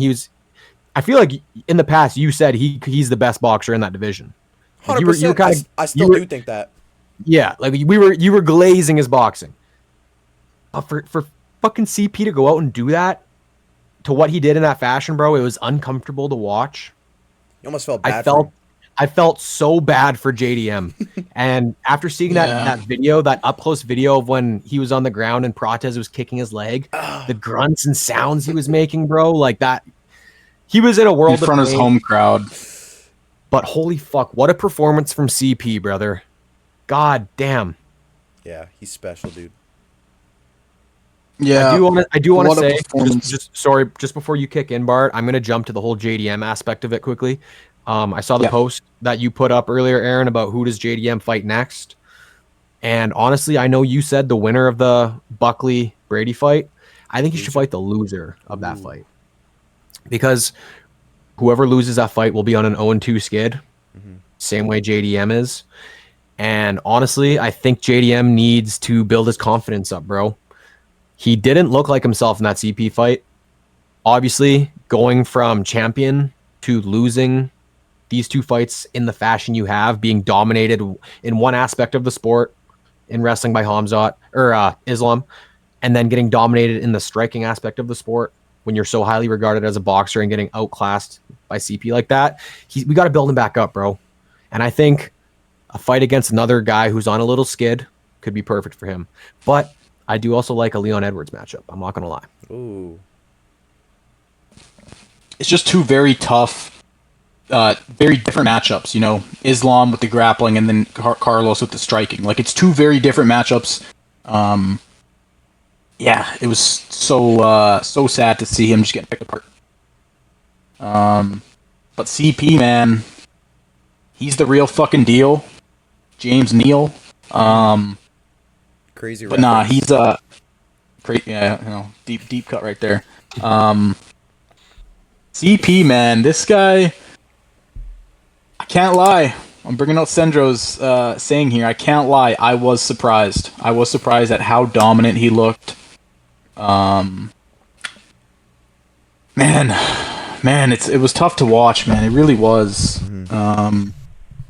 But it was also like it was crazy to see. It is now officially proven striking beats out boxing. Oh, yeah, proven, bro. It was just two completely different styles of striking, and I think like this matchup was so shit for JDM, and that's why I took CP winning because, yeah, a guy like JDM, he's gonna want to get in close and cut those angles and, you know, rip the body with his boxing, but like CP has literally everything to stifle that, you know, the knees up the gut. How many knees did he connect with, first of all? How many fucking knees to the chin, knee to the lips? So many knees that he had fucking ice bags on his knees, dude. Yeah, after the fight. Just he's able to keep, you know, a fighter like that on the outside with his body kicks, with his teeps, with the leg kick. Obviously, is just completely diminishing JDM's ability to use his footwork and move around. It was just this is an all-time performance from Carlos Prates. I don't know if you guys saw this clip that Tai Tuivasa posted, but they were like hanging out with the Aussie guys. They're at some like sightseeing thing after the fight, and he's like, Ty's like so used to losing, right? He's like all hyped up. You know what I'm talking about? Yes. And then he like panned to JDM. JDM's like looking off like this. Bro, he just looks so. And they were raiding surfers on the water. That's what they were doing. They were scoring them. Felt so bad for him, dude. Yeah, bro, I thought both had the same thing. Poor guy, bro. But yeah. What does a CP versus Islam? Well, okay, actually, first I want to get to this. So we got the Islam Makhachev Ian Gary matchup in August. That's what's kind of been... Which I predicted. You did predict that. And that's kind of been confirmed already. And also, I actually will mention this quickly. With the UFC 6 trailer coming out, I think Max Holloway versus Conor McGregor just got confirmed as well. Yeah. I thought that when I saw that gameplay, brother. Yeah. But anyways, yeah, we got Islam Makhachev versus Ian Gary in August. If Islam wins that fight, Ilia Topuria is probably moving up. So So what's next? What's next for Carlos Prates? Because he said he's gonna wait for a title shot. But if Ilia Topuria is like, are they gonna prioritize Ilia Topuria moving up? Are they gonna prioritize Carlos Prates getting a title shot? What is next for the welterweight division? There's so much going on, and you know, I asked this because I saw a clip of Volk talking about when he moved up to 155 to fight Islam, and that's when Beneil Dariush was on a crazy winning streak. And now look where Beneil Dariush is at. He hasn't won, or his last win is Renato Moicano, but he hasn't looked good. He's been knocked out 3 of his last 4 fights. Bro, I really hope something like that doesn't happen to CP, bro. We gotta see CP get a title shot. I don't want to see him go down. I don't think it will. I think, obviously, I'm taking Islam against Ian Gary. If Ian Gary finds a way to win that really changes things, right? Mm-hmm. I think we see CP versus Ian Gary rematch. I think that's what's next for Carlos Prates. Even if I know he wants Ian Gary loses to Islam Makhachev. Yeah, I think regardless we're seeing Ian Gary next. I'm actually so glad you brought this topic up because I got a lot to say, brother. All right. So, like I predicted, we're getting Islam versus Ian Gary in August. And I know CP said he's going to sit out and he's going to go there to watch the fight because he wants the title fight next. But, bro, we know how Islam is. I do think Islam's going to win that fight. As much as I want Ian Gary to, I think Islam's going to win that fight. And like you said, if he does, like, it's the whole Taporia thing, right? But let's just say that doesn't actually end up happening for whatever crazy reason. Islam is notorious for only fighting once a year. So to me, it doesn't make sense for CP to sit out and wait for a title shot if that's not even going to be, one, the guy he's going to be fighting, because Islam could move up, or two, he's going to be sitting around outside of the octagon for how much longer? He's going to be waiting until August. Say Islam wins. He's probably not realistically fighting again until what? Mid 2027? True. End of 2027 again? Like, this is what I think needs to happen. I think you take Michael Morales and Carlos Prates and you match them up against each other and you put them on that August card with Islam and Ian Gary. Ooh. And the winners of those fights fight each other. Oh. And then we can talk about Islam moving up. Or fighting Ilya, not moving up. Fighting Ilya. Because I do want it, bro. I want to see those fights. I want to see them right now. Yeah. Dang, that's good. And I know people have the argument, oh, why would you match up Carlos Prates and Michael Morales at this time? You're killing one of them off. Bro, that's not the point of the sport. The point of the sport is to see who is the best. If these guys believe they're going to become champions in the way that I believe both of them have the opportunity to do that because they're so fucking skilled, you're going to have to fight these guys anyways. Just fucking do it now. You know what I mean? Dude, this guy did just cook. That'd be such a fun fight, bro. I swear, as soon as that card in November ended, when both them fought on that card, that we were saying the same shit then, bro. That's such a fact, bro. We gotta see Michael Morales and CP fight. That is a necessity. That's a good combo. Yo, Dana White, Hunter Campbell, Sean Shelby, Mick Maynard, sorry. Fucking clip this shit right here because that's. And bro, I want to see that CP Morales fight more than the Islam Gary. I think it's way more exciting for sure, like stylistically. That fight gets me fired up, bro. Yeah. I just want to see it now. I think it makes sense. I think that it makes sense. Like, and I honestly don't know who wins that fight. I really don't know who wins that fight. Because if CP's sitting around, what's Morales doing? He's probably sitting around too. Exactly. You know what I mean? He probably wants. He's probably thinking the same thing. Like, I'm waiting around until a title shot. Yeah. But like, yeah, they're both just sitting around waiting now. Yeah. Because they're both really, really deserving of it, bro. You can't argue CP's not deserving after that last fight. And same thing for Morales. This guy's coming off knocking out fucking Sean Brady, the #1 ranked guy in that division at the time. Yeah. In the first round.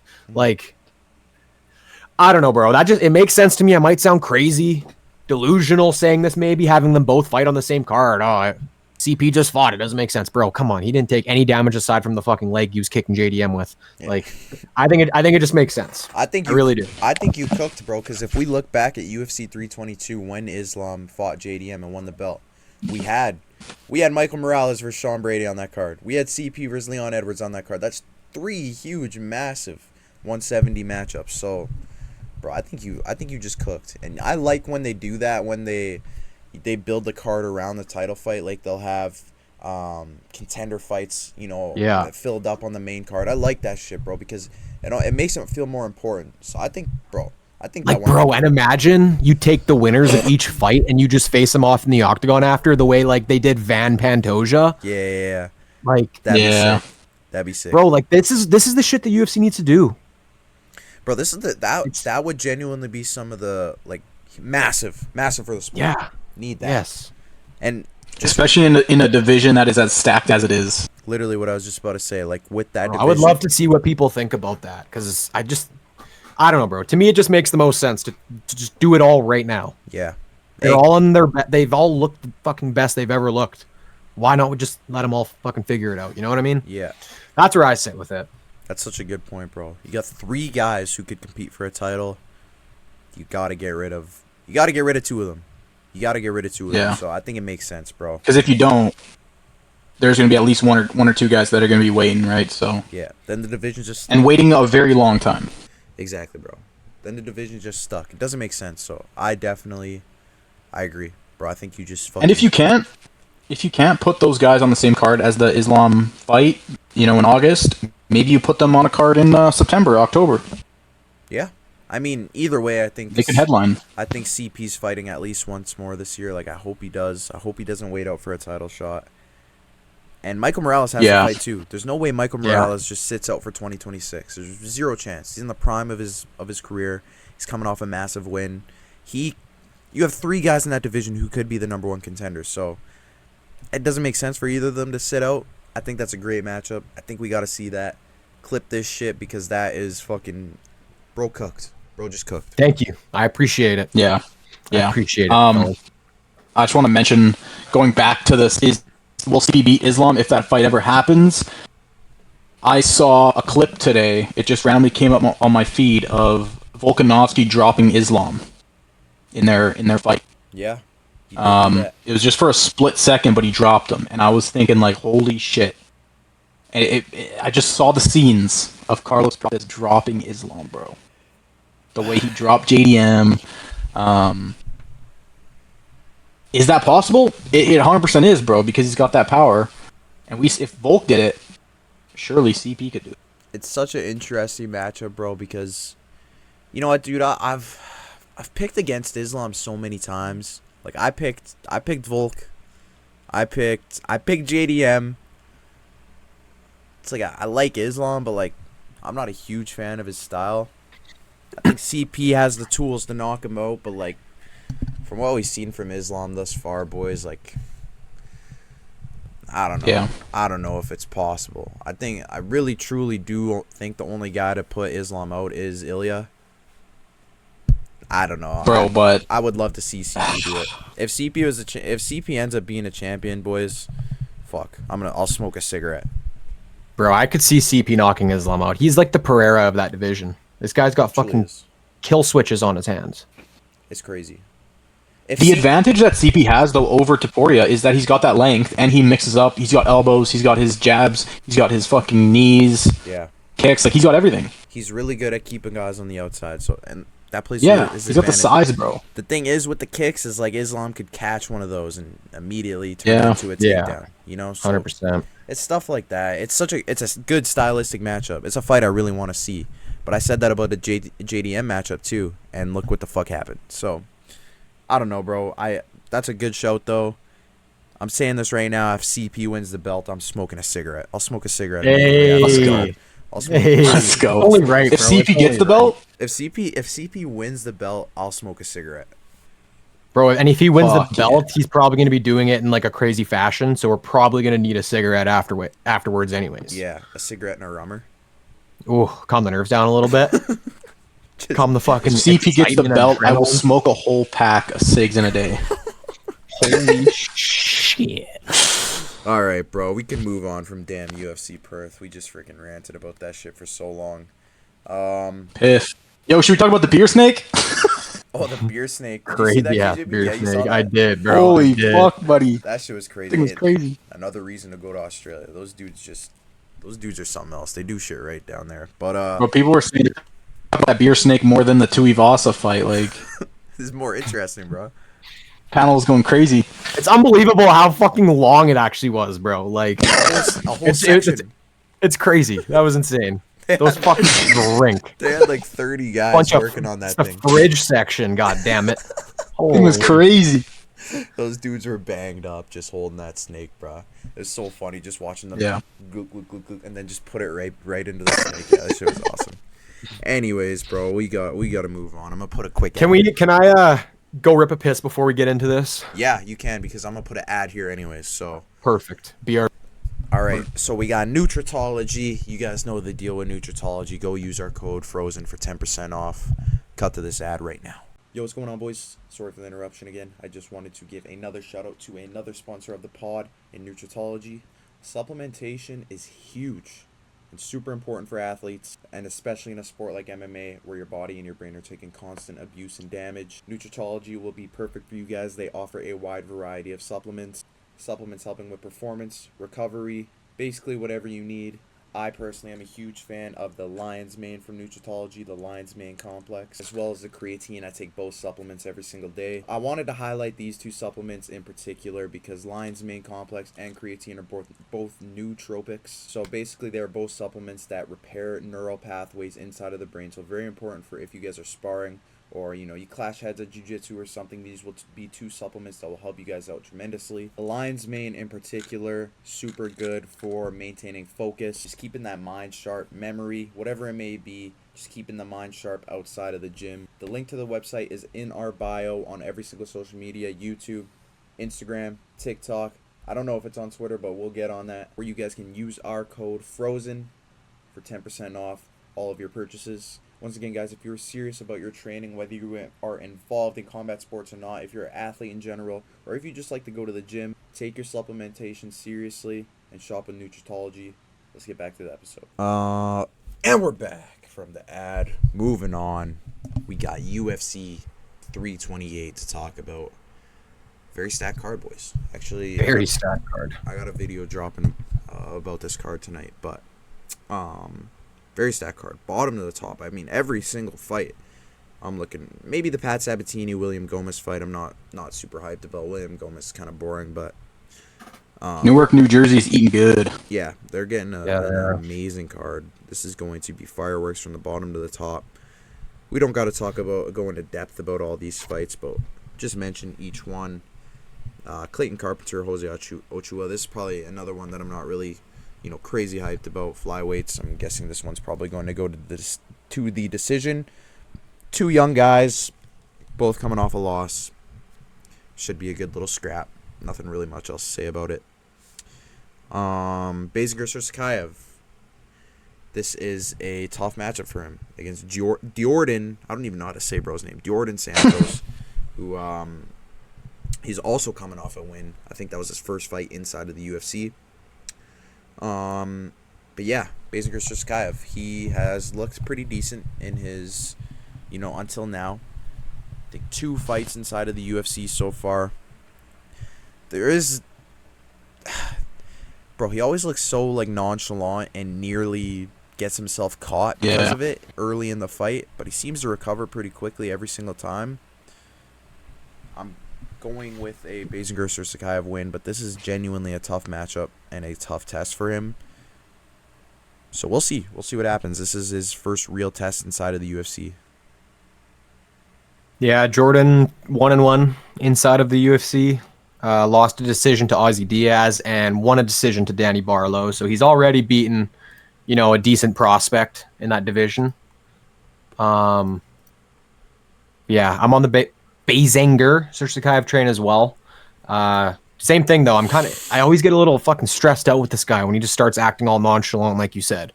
But undefeated, trains with fucking top tier guys. I think he'll be good enough to get it done against Jordan Santos. Yeah, I also think he's got this in the bag. But fuck, if he starts getting a little cocky in there, you never know. Yeah. Not much to say about the William Gomez fight. Pat Sabatini again, just mentioned that. Roman Kopylov, Marco Tulio. I'm looking very forward to this fight. This is a good fight, boys. I'm pretty high on Marco Tulio. He just got slumped by CLD, but obviously CLD, one of the better prospects at 185. Roman Kopylov, it's pretty battle tested at this point. He's been in the UFC for a while now. He's fought some top competition. Doesn't necessarily win those fights, but just that octagon experience goes a long way. I am leaning towards Marco Tulio, though. I'm pretty high on Marco Tulio. I like his striking. He's not a bad grappler himself. I think he's probably going to want to get this fight to the ground, or at least to the cage. I think that's where he has the best opportunity to win this fight. And he has a baddie girlfriend. So, shout out to Marco Tulio. He is the man. I don't know who I'm taking in this one. Honestly, I'm probably, just right now, I'm going to agree with you. I'm probably taking Tulio, but I could be swayed, bro. Roman, he's skilled. He's good. But we have seen him lose. Obviously, Tulio coming off pretty brutal knockout to CLD. Yeah. But I do think he is the better fighter in this fight, so I probably will end up leaning with him. Yeah, it's going to be a good scrap. Yeah, I also don't know who I'm going with in this fight. We're filming this on a Tuesday. I don't dial my picks until like Thursday, Friday, so at least the prelim fights. The main card I get done on Wednesday, but man, this is a fun fight. I remember when this got announced. Pretty fired up for this one, so yeah, excited for this fight. Very fun fight.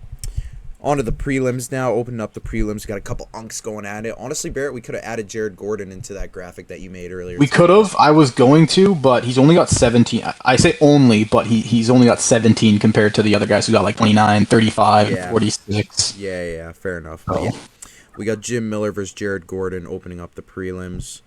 I don't know who's gonna win this fight, dude. I'm leaning towards Jim Miller. Call me crazy, boys. Not crazy at all. I don't know, bro. I really don't know. I mean, obviously I know who these fuckers are. I haven't put any thought into this matchup. I could see any of them winning it, bro. I'm not gonna lie. Couple unks, dude. I just think that Jared Gordon is, bro. He's coming off a pretty bad knockout, dude. I'm placing a lot of my pick into that. And Jim Miller, he's obviously been out of the octagon for about a year, but his last loss wasn't even a bad one. It was against Chase Hooper. It was just it was a grappling masterclass. So he didn't really take too much damage. I think Jim Miller's got this one, bro. A year out of the octagon for a dude who's that old, like that probably goes a long way. So Yeah, not sure who I'm going to ultimately go with in this one. As of right now, I might lean more Jared Gordon, but shit, this could go either way, and I honestly might go with Jim Miller. I don't know. It's Battle of the Unks. This is going to be a fun one just to watch and see how it plays out. yeah, The combined age of these guys is crazy. couple old heads, dude. Couple old heads.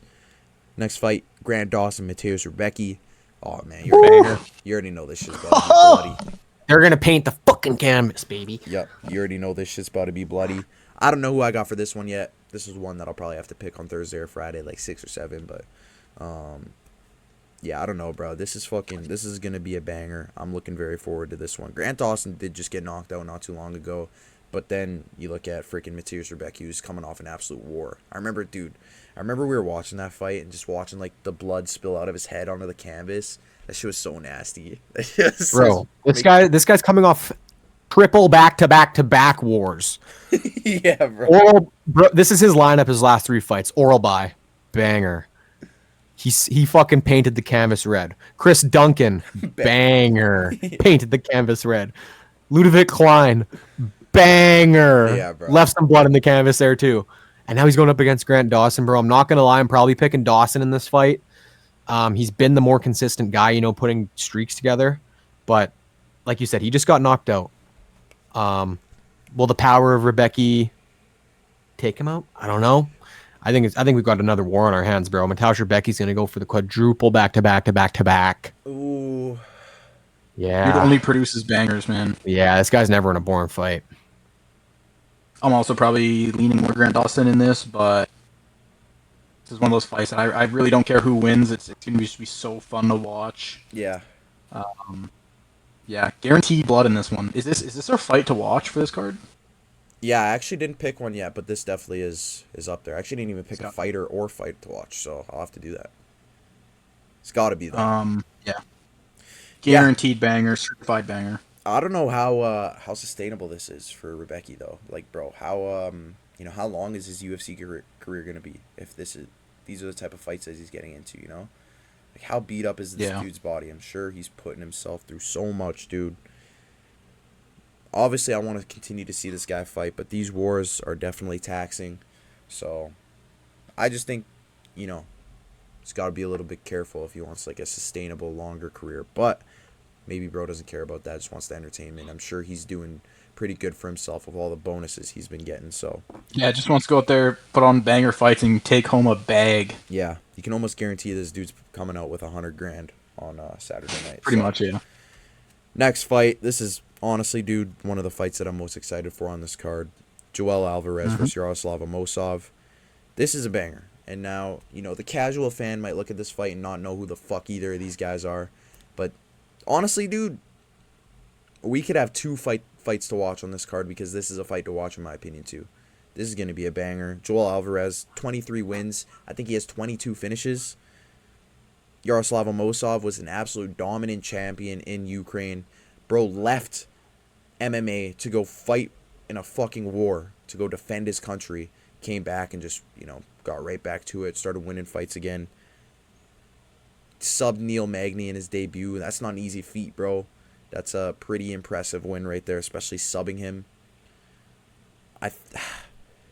This is a really hard fight, bro. I don't know if I can pick this fight right now either. I don't know if I can pick a winner. I'm fucking hyped for this fight, bro. And while you guys were, finishing off the Grant Dawson, Mateusz Rebecki segment, I was just kind of deep diving on both of these guys, bro. And Alvarez has only lost 2 fights in the UFC, dating back to 2019. He lost his debut against Damir Ismagulov, a 3-round decision. Okay, that's fine. It's in his debut. The next fight he lost was against Arman Tsarukyan. He got knocked out in the 2nd round. Aside from that, he's won every other fight. I'm not going to count them all up here, but it's in the 10s. He's got the experience. He's been in the UFC longer, obviously. But Amosov is fucking no joke. Like you said, Bellator champion. The only time he's lost was by knockout, so they've both been knocked out. That's on the table. And like you said, he's got that submission win over Neil Magny. This is a coin flip to me. But if I had gun to head had to pick right now, I'm not gonna lie, I'm probably leaning Joel Alvarez. But I could be swayed, bro. Amosov's fucking scary. I just think the experience Alvarez has, like I said, his worst loss is Arman Tsarukyan, aside from the debut. And that's not a bad guy to have a loss against. So take that out of the equation. This guy's essentially undefeated since his debut. And he's fucking doing it in an impressive fashion. So I feel like that's kind of the way I'm leaning right now, is Joel Alvarez.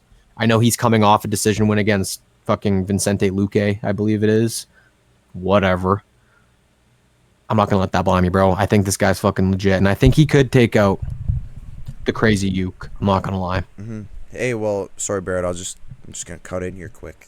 That was I don't know if it's his first fight at 170, but his first fight as like an established welterweight, because before he was a lightweight cutting a ridiculous amount of weight.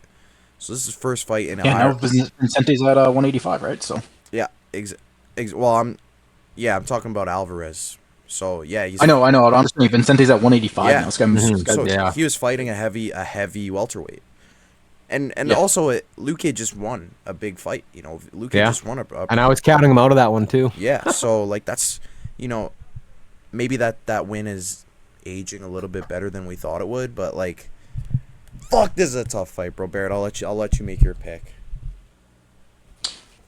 Yeah, I honestly right now I don't have a pick for this fight. This is probably the hardest fight to pick on the card, if not one of them. Amosov, obviously very dangerous. Passed the Neil Magny test, submitted him. We know what he's done outside of the UFC, but against a guy like Joel Alvarez, 4-fight win streak. He's got the range. He's the lankier guy.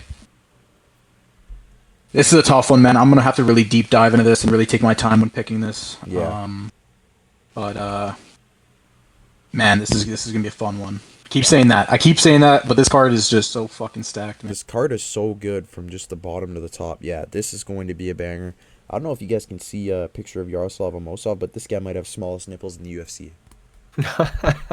It's crazy. Wait, what the fuck? You see it? Yeah, bro. Yeah. Smallest nipples of all time. Wow. He has like no like outer layer. Yeah, dude. Bro, sexy. Hey. What? All right, moving on. Atiba Gauthier, Ozzy Diaz. Yeah, Atiba Gauthier is winning this one. Round 1 KO. Give me Atiba Gauthier, round 1 KO. Hey, man, shout out Ozzy Diaz. That's the dude who just beat Jordan Santos. Yeah. Yep. Yeah, I think he's getting starched. I mean, fuck, I don't know, bro. That's what we said the last time Atiba Gauthier was out there, and then he fucking pissed me off. I don't know what he was saying. Probably telling me. Yeah, he fucking pissed me off, bro. He pissed me off.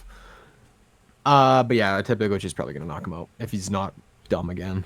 Yeah, I think he'll learn from that loss. Or sorry, not that loss, but that win. He could have finished that fight.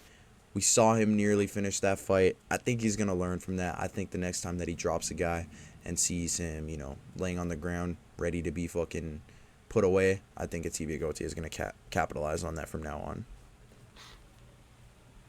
Yeah, give me Atiba Gauthier, man. Let's go. He likes cats. We're rocking with this guy. Yes, sir. 11 years of age difference in between this fight, 24 versus 35. Man, I would be very surprised if Ozzy Diaz wins this. Yeah. He's not. No, there's just no shot. I can't see it happening. Atiba Gauthier has been looking way too good. Yeah, should have finished his last fight, but either way, he, is pretty convincing either way, so. Pulev also, I feel like he looked pretty good for what it was in that fight. Yeah. Like, he hung in there, so I don't know. Yeah, no, that's a great point. That's a very good point. What's it with Atiba Gauthier fighting on the same card as... Oh, no, never mind. His last fight was at 322. I'm tweaking. Anyways, moving on to the main card. Open up the main card. We got another couple unks. We got a couple unk battles going at it. Got Bobby Green versus Jeremy Stephens. This is another one I can't make a pick yet. Jeremy Stephens has been out of the UFC for a while. He's been fighting in bare knuckle and just doing other shit, rapping and whatnot. Fucking Bobby Green. It's Bobby Green. He's coming off an insane performance over Daniel Zellhuber. Now, I'm not too high on Daniel Zellhuber, especially not after losing to Bobby Green, but that's a pretty good win for Bobby. I really don't know who wins this one, boys, but I think I'm going to go with Bobby Green. I think I'm going to go with Bobby Green as of right now. I'm going with Bobby Green, strictly based off the way he's been looking. He looks fucking insane, bro. And I think he's going to be good enough to take Jeremy Stephens. Jeremy Stephens is tough, and I think that's what, keeps him live in this fight. He's fucking tough. He's not going to go out easy. He's going to make you fucking earn that win. But I think Bobby Green's going to be able to do it. 3 in a row, I'm also on Bobby Green. Bro, that transition in episode 2 of the UFC Embedded, bro, that shit had me dying laughing, dude. I was dead ass laughing my ass off. Strip club to the church, bro. That's gotta be blasphemy. Bro. That was so funny. 2 complete dude. different sides of the spectrum there. Bro, the editor had to know what he was doing with that, that transition, man. That's too funny. Yeah, give me Bobby Green in this. Obviously, he's been doing a lot recently and has just looked good. Jeremy Stephens, his first fight back in the UFC against Mason Jones, not an easy matchup to come back to. And second fight in his return, this is also not an easy matchup against King Green, a very hard style to go up against. So therefore, I'm going King Green, Bobby Green. I honestly didn't even know that Jeremy Stephens fought Mason Jones last year. I do not remember that fight. You guys remember that fight? I don't really remember it either. No. Was that Mason Jones' first fight? I'm not gonna lie. I did not remember that fight at all. Anyways, we can move on. Oh, it was his first one in the UFC, okay. Oh, it was? Dang. Oh, wait, no, it was his first fight in the UFC post-return. Yeah. You're talking Mason Jones, right? I'm talking Mason Jones, yeah. Interesting. He fought in 2021 and then came back in 2025, and then that's when he fought Jeremy Stephens. Interesting. Yeah, actually, I do not remember that fight at all. Moving on, we got Sean Brady versus Joaquin Buckley. This was supposed to be a main event a couple weekends ago. It was supposed to be the main event instead of the Aljo Yusuf Zalal card, but for some reason all that got changed around. But just makes this card more deep, so honestly, I'm okay with it. It's another big matchup for 170. I don't think the winner of this fight is put into title talks or anything. I think that this is just a get you back in the top 5 type of fight. Sean Brady's coming off a loss, obviously, against Michael Morales. Joaquin Buckley got dominated by Kamaru Usman last summer.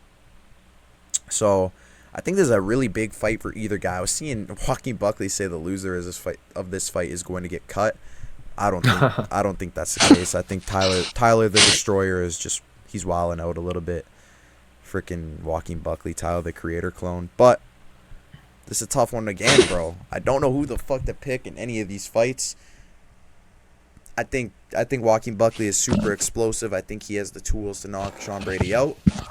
But I'm going Sean Brady. We saw how dominant Sean Brady was Sean Brady has dominated everyone he's fought except for Bilal Muhammad and Michael Morales. Two pretty good guys. You know, you got a former champ in one, a potential champion in the other. I don't know, bro. I think that I think Sean, and just based off Joaquin Buckley's last performance against Kamaru Usman, he got wrestled the whole fight. I think Sean Brady's probably gonna have a similar game plan. We'll see if Joaquin Buckley made the adjustments. But I got Sean Brady kind of grapple fucking wet blanketing Joaquin Buckley for 3 rounds here. Yeah, bro. Honestly, this is a very easy decision in my opinion. I could end up looking very dumb, and I'll eat crow if I do. But I got Sean Brady in this one. I saw a tweet today pointing out that Buckley really struggles against wrestlers. They pointed out 4 or 5 fights, I believe, and obviously coming off of that Kamaru Usman last matchup, did not look fucking good, bro. This guy does not have grappling, brother. And I think that's what Sean Brady's going to fucking give him. It's going to be fucking grapple. It's going to be wrestling. It's going to be wet blanket style, like you said, and I believe he's going to pull off. I don't know if I could see him finishing Buckley. If anything, it'll be like ground and pound, I think. I don't know if I mean, maybe he could submit him. Who knows? I think it will be a decision, but I think we're going to get a Buckley versus JDM, boys. I think that's my prediction. Oh, okay. Buckley versus JDM, that's your prediction? I think so. I think loser of this fights JDM, unless UFC does some weird shit like they've been doing recently. I don't fucking know. Or I think Buckley's Leon Edwards. Yeah, I think Buckley's a much favorable matchup for JDM. I don't know how him against Sean Brady would go. That's kind of scary. Yeah, I think JDM could beat Sean Brady. I think JDM would beat Sean Brady. I do. I think it's very possible, but it's a lot scarier than Joaquin Buckley, in my opinion. Yeah. I'm also probably going with Sean Brady here. We'll have to look into it more, but yeah, I think Sean Brady just is gonna dominate for the most part. That is if he goes grappling heavy in this fight. But this is a very good matchup, man. This is just another dope fight on the card. Yes, sir. Next fight, we got a little heavyweight scrap here. Alexander Volkov versus Waldo Cortez Acosta. Waldo's been looking good, boys. We know it. He's been going crazy with, 5 fights in 2020, 5 fights in 2025, I want to say. I think so, yeah. Fights. I won 4 of them, and then, beat Derek Lewis pretty easily. He tried to make it 6. Yeah, tried to make it 6-7, but then beat Derek Lewis in January there at UFC 325. But I'll tell you what, boys. I'm going with Alexander Volkov here. Oh. I think Volkov is, obviously we know he's the more tested fighter. He has fought the higher competition. Volkov has been a name in this heavyweight division for as long as we've been watching the UFC. He's very legit. He's a much bigger fighter, obviously. Not crazy big reach, but he's got 3 inches on Waldo Cortez Acosta. And 3 inches is huge, boys. 3 inches is way too big in my opinion. Way too big. Huge. But, yeah, dude. I mean, I do got Volkov winning this fight, and people might call me crazy for that, but I think there's ways for Waldo to win. I think if Waldo can, obviously we've seen the power that Waldo has because he put Shamil Gaziev out in the first round. Look how much damage it took Brando Pericic to put Shamil Gaziev out.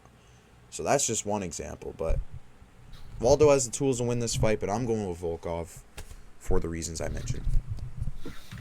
bro. It's almost annoying that me and you think so alike because it would give us good debates. You know what I mean? Yeah. But I agree with everything you just said, bro. You got nothing else to add. I really don't. I thought I was gonna say the same thing. I might be crazy for taking Volkov in this, but you just fucking spit. You just put it out on the table. You just spit on the table, bro. That's what you just did. And I don't think you're crazy for thinking like that because I think the exact same way, bro. I'm taking Volkov in this one. Let's go. As of right now, I'm leaning Waldo. Damn. As of right now, I'm leaning Waldo. If I remember correctly, I had Derek Lewis in the last fight. Obviously, Waldo won. I think we all took Derek. What were we thinking, bro? I think we all took Derek. What were we To be fair, that was like one of Derek Lewis's worst performances of all time. He looked horrible. That's true. And who knows? Maybe that's just what Derek Lewis, or maybe that's just what Waldo is, able to bring out of you. He dominated and whatnot. And Well, honestly, a big part of this for me was looking at the fact that Waldo lost to Sergey Pavlovich last year. That was a big deciding factor for me. But it's Sergey Pavlovich, though. But it's Volkov. I'd say Volkov is the better fighter than Pavlovich. And a tougher matchup stylistically, in my opinion. Yeah. Yeah, hold up, let me check. Volkov. I don't know. Those strikers, yeah. Like Volkov is 6'7", so he's the tallest. The MMA tallest math. heavyweight. MMA math, right? You're using that? Well, kinda, but like, I do think that Volkov is a tough matchup for everyone in heavyweight because of how tall he is, because of his reach. Yeah, 100%. Yeah. I think he poses a lot of problems for a lot of guys. So I look at it that way, but also, yeah, I guess a little bit of MMA math. I think Alexander Volkov is the better fighter than Sergey Pavlovich. And Waldo lost to Sergey Pavlovich. He also went split decision with Jailton Almeida. I mean, Jailton Almeida fucking wrestled him, wrestle fucked him. I know. That's not the type of fight that this is going to be. I think Volkov has the tools to win this. I know. Yeah. This definitely favors him, I feel like, a lot because of that size, because they're both strikers. Waldo's, one, he's fast. He's quick with it. He's got some power, and that could be scary. But he is, he's going to have to be throwing upwards. Although I'm not sure if the height's going to be very, much of a factor here because it's 6'4" versus 6'7". If it was 6'2" or 6'3", I don't know. I just think 6'4" to 6'7" is not as big of a jump. But fuck, man, this is said so much on this card, but this is another tough one to pick. As of right now, I am leaning Waldo. He's on that streak and whatnot, but it might change. I might change. I might go to Volkov. We'll see as the week progresses. Okay. Well, our main card picks are dropping tomorrow, so better figure. I know. So tomorrow I'm figuring that out. But man, what a matchup. What a matchup. A lot of good matchups on this card. So many fights that I don't know which guy's going to win. Like this next one. Yeah. Like this next one. Yep. The co-main event. I don't know if this is a fact, but this has got to be one of the youngest combined ages for a title fight of all time. 24 and 26. I believe it is. I believe it is, brother. That's a post that I should make. But, yeah, we got Joshua Van versus Tatsuro Taira. The streets know I'm high on Tatsuro Taira, boy. The streets know I'm high on Tatsuro Taira. I think, like I just said about the last fight, I think there's ways for Joshua Van to win this fight. I think he's the better striker, definitely the better boxer out of the two. But the way I look at it, bro, Tatsuro Taira has a massive, massive grappling advantage in this fight. The way I look at it is it's a lot easier to correct striking in a short amount of time, become a better striker in, the months leading up to a fight during fight camp than it is to improve your grappling. I've seen this firsthand because I've tried to get better at jiu-jitsu for 2 years now, and I suck beans at it. So I've seen it firsthand, bro. Grappling is not fucking easy. I think Tatsuro Taira wins this fight by either submission or ground and pound TKO. Okay, bro. Okay. I respect everything you just said, and I don't really have anything to back it up because, like you said, I don't train. You're the only one here who does. But I am going against you, bro. I'm taking Joshua Van to win this fight. Oh. And I might sound like a casual saying this, but I'm basing it off of pure just how I feel about each fighter. There really is no deep meaning behind it, but also MMA math, bro. Tatsuro Taira lost to Brandon Royval, and Joshua Van beat Brandon Royval. I think Van right now is. I understand he's young, bro. This kid's only 24 years old. He's our age. Yeah, it's crazy. It's crazy to say that, but I think he's as good as a fighter who's in their set prime would be. I feel like he is in his prime right now. I know the way he won the belt was very fluky, and I probably would have. I think I did take Pantoja in that fight. I probably still would take Pantoja against Joshua Van, but you need to understand how high I see Pantoja. But I'm taking Joshua Van in this fight, bro. I think he's going to be able to hang in there with Tatsuro Taira's grappling it's like, if I'm not mistaken, correct me if I'm wrong, his grappling is, like you said, jiu-jitsu based. It's not like wrestling, right? Yeah, very heavily jiu-jitsu, yeah. I feel like Joshua Van could compete with jiu-jitsu. I feel like his defense is going to hold up. Obviously, he's not going to be the one, putting Tatsura in submissions. Maybe he'll attempt a couple guillotines here and there if Tatsura shoots on him a certain way, but I feel like it's just going to be a lot of defensive grappling, and he's going to want to get to his feet, and I feel like I could see him putting Taira out or just winning a decision based off that. Okay. And then that sets up the rematch with Pantoja, which is what I want to see. So that's kind of why I'm leaning that way, bro. I think you made a lot of very good, solid points about the whole jiu-jitsu side of it, but Joshua Van's been training. How long has he been training for, bro? 6 years? 6 years? 6, 7.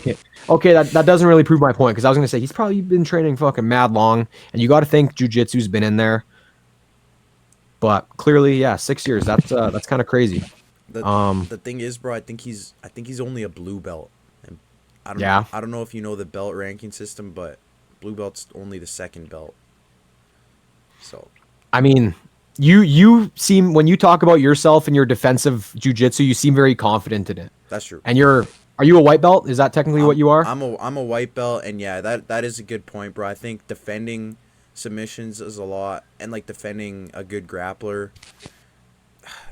I know he's definitely equipped for it. He's definitely you say you equipped. can hang in there with some fucking decent like level belts, right? Like I feel like he's probably yeah. the same way. Yeah. He's got to be good defensively. That's what I'm kind of leaning on. Is I feel like he will have good defensive grappling, and he'll want to just kind of like keep it on the feet, so he'll get out of those positions and bring it back up. And I feel like, bro, he's probably a pretty strong get. Like Pantoja, did Pantoja shoot for any takedowns against him? I think he did one, maybe. Once, yeah. And he was able, like, they were in a clinch for a little bit, bro, and he held his own. So I feel like he's got to be pretty strong. And I feel like, I don't know, bro. I just feel some way about Joshua Van. No homo. He's good. He is good, bro. And I have him in this fight. I'm not gonna lie. I'm not gonna lie. I hit one of the sayings there. Very good. Very good. What's the word? Breakdown. Very good arguments. Very good breakdowns for each fighter. I'm gonna go with. I'm so happy. Thank you. Hey. I'm going with Tatsuro Taira. I think he gets the belt. He brings a fight night to Japan or numbered card. Who knows? Definitely a But numbered I think he brings a Japan card at some point. Okay. Here's the script. I'm going at. Here's the script. Clip this right now. Tatsuro Taira wins the belt in spectacular fashion against Joshua Van. Kyoji Horiguchi beats Manel Kopp in spectacular fashion at the Apex. We're getting a super fight in Tokyo. The script maker. Yeah, but what about Pantoja though? Pantoja can go rematch Joshua. Just kidding. I don't know, bro. Fuck, you're right. I forgot about him, bro. Fuck. Sorry, bro. I just gotta play devil's advocate. Like the champ. The champ is here, bro. He's waiting. Champ's here. You're right. Sorry, Barrett. I cut you off. No, I like it, bro. I like Division. I do. I like it. No, it's all good. Yeah, I just think the way this is going to play out is kind of how Ronnie-san was saying it.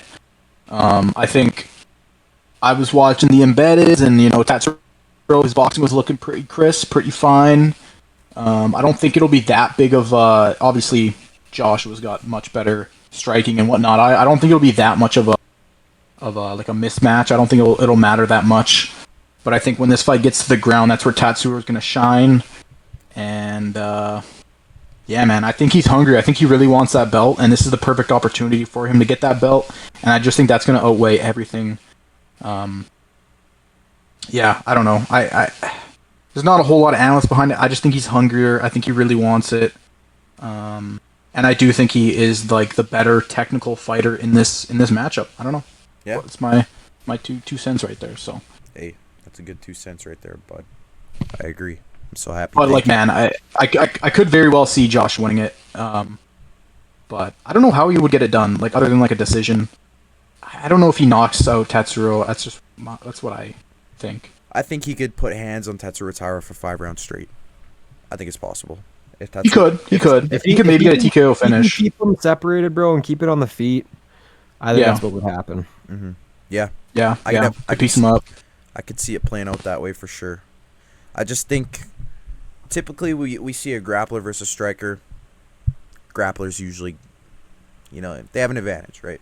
So I don't know. Yeah. That's just kind of what I foresee happening. But I'm gonna be honest. Speaking of the grappler versus, sorry, I thought you were done. Hey, we'll get into that in a sec. But I was just about to say, I'm gonna be honest. Joshua Van, defends his belt. I'm cool with that, man. I like Joshua Van, and I don't like the hate that he's getting. I think it's bullshit. I don't think it's right. I don't think it's warranted. I don't like how people were on his case for celebrating after winning the belt in that situation, that circumstance. If you won a fucking UFC title, 24 years old, bro, you're going crazy. You're going crazy. I don't even want to know. I don't even want to know what I would do if I won a UFC belt at my age right now. I'm pretty mature. And yeah, and I know he is kind of, him and Pantoja have been going back and forth, and he says, you know what, a black belt should know how to fall down. I know he said that, but Pantoja was kind of poking at him first. He was the one who had a problem with the way he celebrated it. So I feel like Joshua Van's just doing a little trolling, a little rage baiting, if you will. The masturbator. The masturbator, Joshua Van. Yeah. Hey, he's got to build up the fight some way, dude. Exactly, brother. But yeah, you want to talk about grappler versus striker. Well, we can fucking talk grappler versus striker, buddy. Got Hamzat let's hear it. Chimaev. Hamzat Chimaev. Let's hear it, bro. Sean Strickland. Let's hear it. Oh, dude, fuck me. I really want Sean Strickland to win this fight. I really do. He ain't winning this fight, bro. He ain't winning this fight. Hamzat Chimaev's about to lay on him for 5 rounds, put him in a crucifix, and hit him with fucking punches this hard again for 5 rounds straight. Fuck me, I want Sean Strickland to win so bad, but I just can't see it happening. I'm honestly just excited for the face-offs on Thursday and Friday. That's what I care more about. I'm excited to see these. I can't wait to see Sean Strickland just say some of the most racist, vile shit to Hamzat Chimaev. It's going to be so funny. And then Hamzat Chimaev, I'm going to kill you, brother. I kill you. No grapple. Let's go. Yeah, Hamzat Chimaev is going to win this fight, though. Yeah, bro, you're probably right. I want to take Sean Strickland so bad just for the culture, bro, but I'm trying to go 5 for 5 on my picks this week. I feel good about them. So I'm gonna play it safe. I'm gonna take Hamzat. If Strickland, if his defensive grappling is as good as he says it is, bro, and he's able to keep it on the feet, I could see him winning it in the later rounds. You know, he predicted, I believe, around 4 or 5 ground and pound TKO. I could see it playing out that way. But it all depends on fucking his defensive grappling. Can he take Hamzat into deep waters, get up every time he gets taken down? Because we know damn well that's going to happen. Yep. Will he be able to get up? I know DDP said Strickland felt very strong in there, against the grappling he put on him. And we saw what Hamzat was able to do to DDP. So, I don't know, bro. It's tough because I do want Strickland to win. I do believe, like Chael Sonnen said, like Strickland is kind of the last line of defense. If Hamzat wins this fight, bro, who the fuck is going to beat him? We're going to have to just live with the fact that this guy's probably going to be the champion of this division for the rest of his career. Like, He's gonna be like Habib and just go off on his horse into the sunset undefeated. Imavov? no, I can't see it, bro. I can't see it either, but I'm just trying to play. If he beats Strickland, I can't see him fucking losing to anybody. So I guess I I'll got to go have to Hamzat, but I want Strickland, bro. I really do want him. Bro, you're gonna have to start training. You're gonna have to. You make think your way up you to want me? 25, You're sending me after Hamzat? Someone's got to do it. No, bro. Someone's got to do Don't- it. Someone's got to do it. Bro, I gotta face fucking Marab, so you can go. Kevin Holland doesn't even want a piece of that anymore, bro, and he loves this shit. He said, "Keep that motherfucker as far away from me as possible." You're right, bro. Oh. Yeah. Bro, I don't know if you guys saw, but Hamzat actually posted some before seen footage of him sparring Sean Strickland. Oh, he did. I'm gonna have to go watch did. that. He didn't really touch Strickland up or anything like that. They were kind of just like, I don't know why he posted it and the context behind it. Like, I'm gonna be taking this out of fucking wording, but it was like, oh, like you don't spar like, or you only spar weak people or something, because that's what Strickland's has said of him before. Yeah. But like, it's not like he didn't impress me with the footage he showed. That's all I'm gonna say. There was some good footage of him sparring Brendan Allen though, like from a couple weeks ago, and fucking Hamzat was. Yeah, bro, that's impressive. That's a Bro, Canadian, Strickland bro. really, dude. Strickland really is just the last line of defense. It's like he really is the Secretary of Defense. Like, if he doesn't beat Hamzat, bro, fucking like no one will. If he doesn't beat Hamza, we gotta send Connor Hellebuck out there. Oh shit! That's the last Yeah. line of defense. That's the Secretary of Defense, bro. We got Conor McGregor, bro. You said that's his belt. right. That's his belt. So Right, he did say that. He did say that, bro. Conor Mc what? Oh, Shut what a up, fucking Rampage. card we got here. What's your thoughts on this, Barrett? All right, let's get into it. Hamzat Chimaev's winning. All right, end of pod. We good now? Good.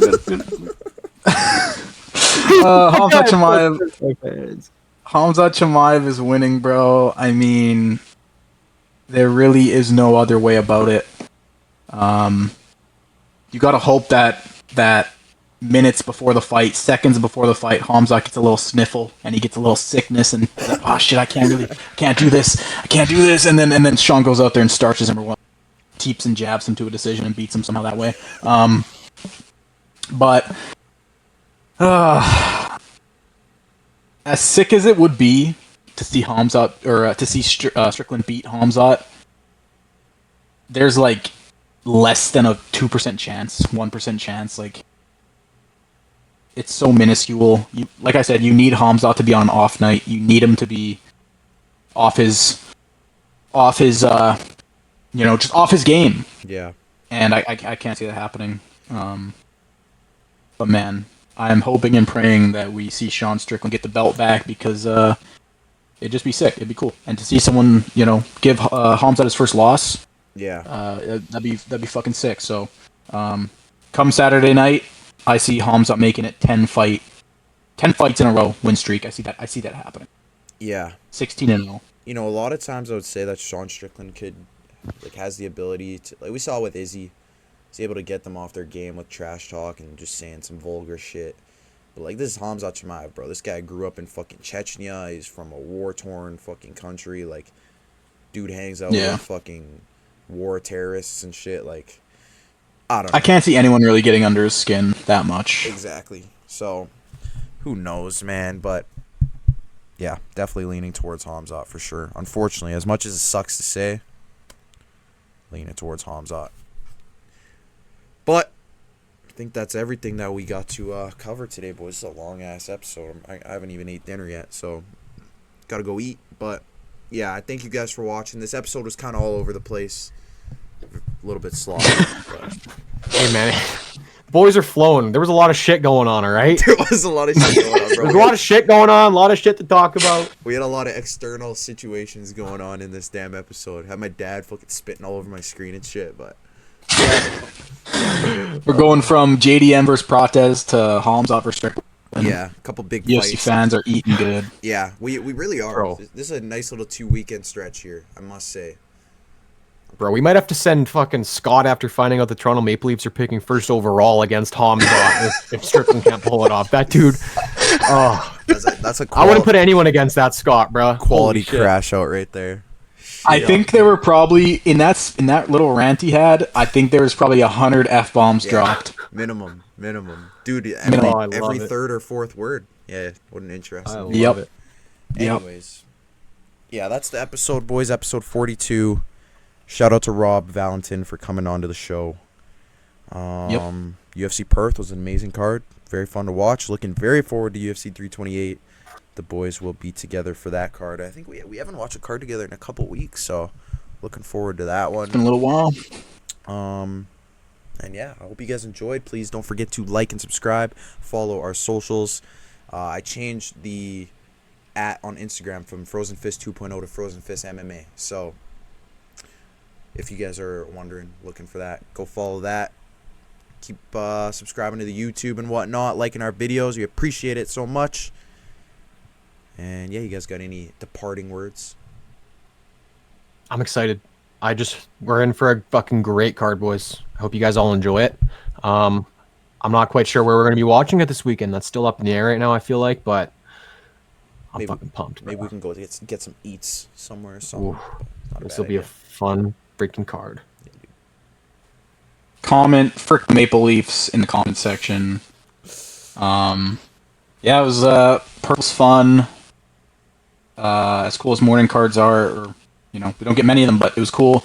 But I'm excited for, prime time fight night, or not fight night, prime time card. Regular scheduled programming. Regular scheduling, yep.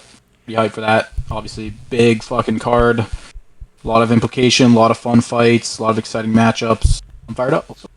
Let's fucking go. All right, bro. I'm going to let you do it. Peace the frick out, Frozen Fist fight fans. Let's go. Peace. Peace.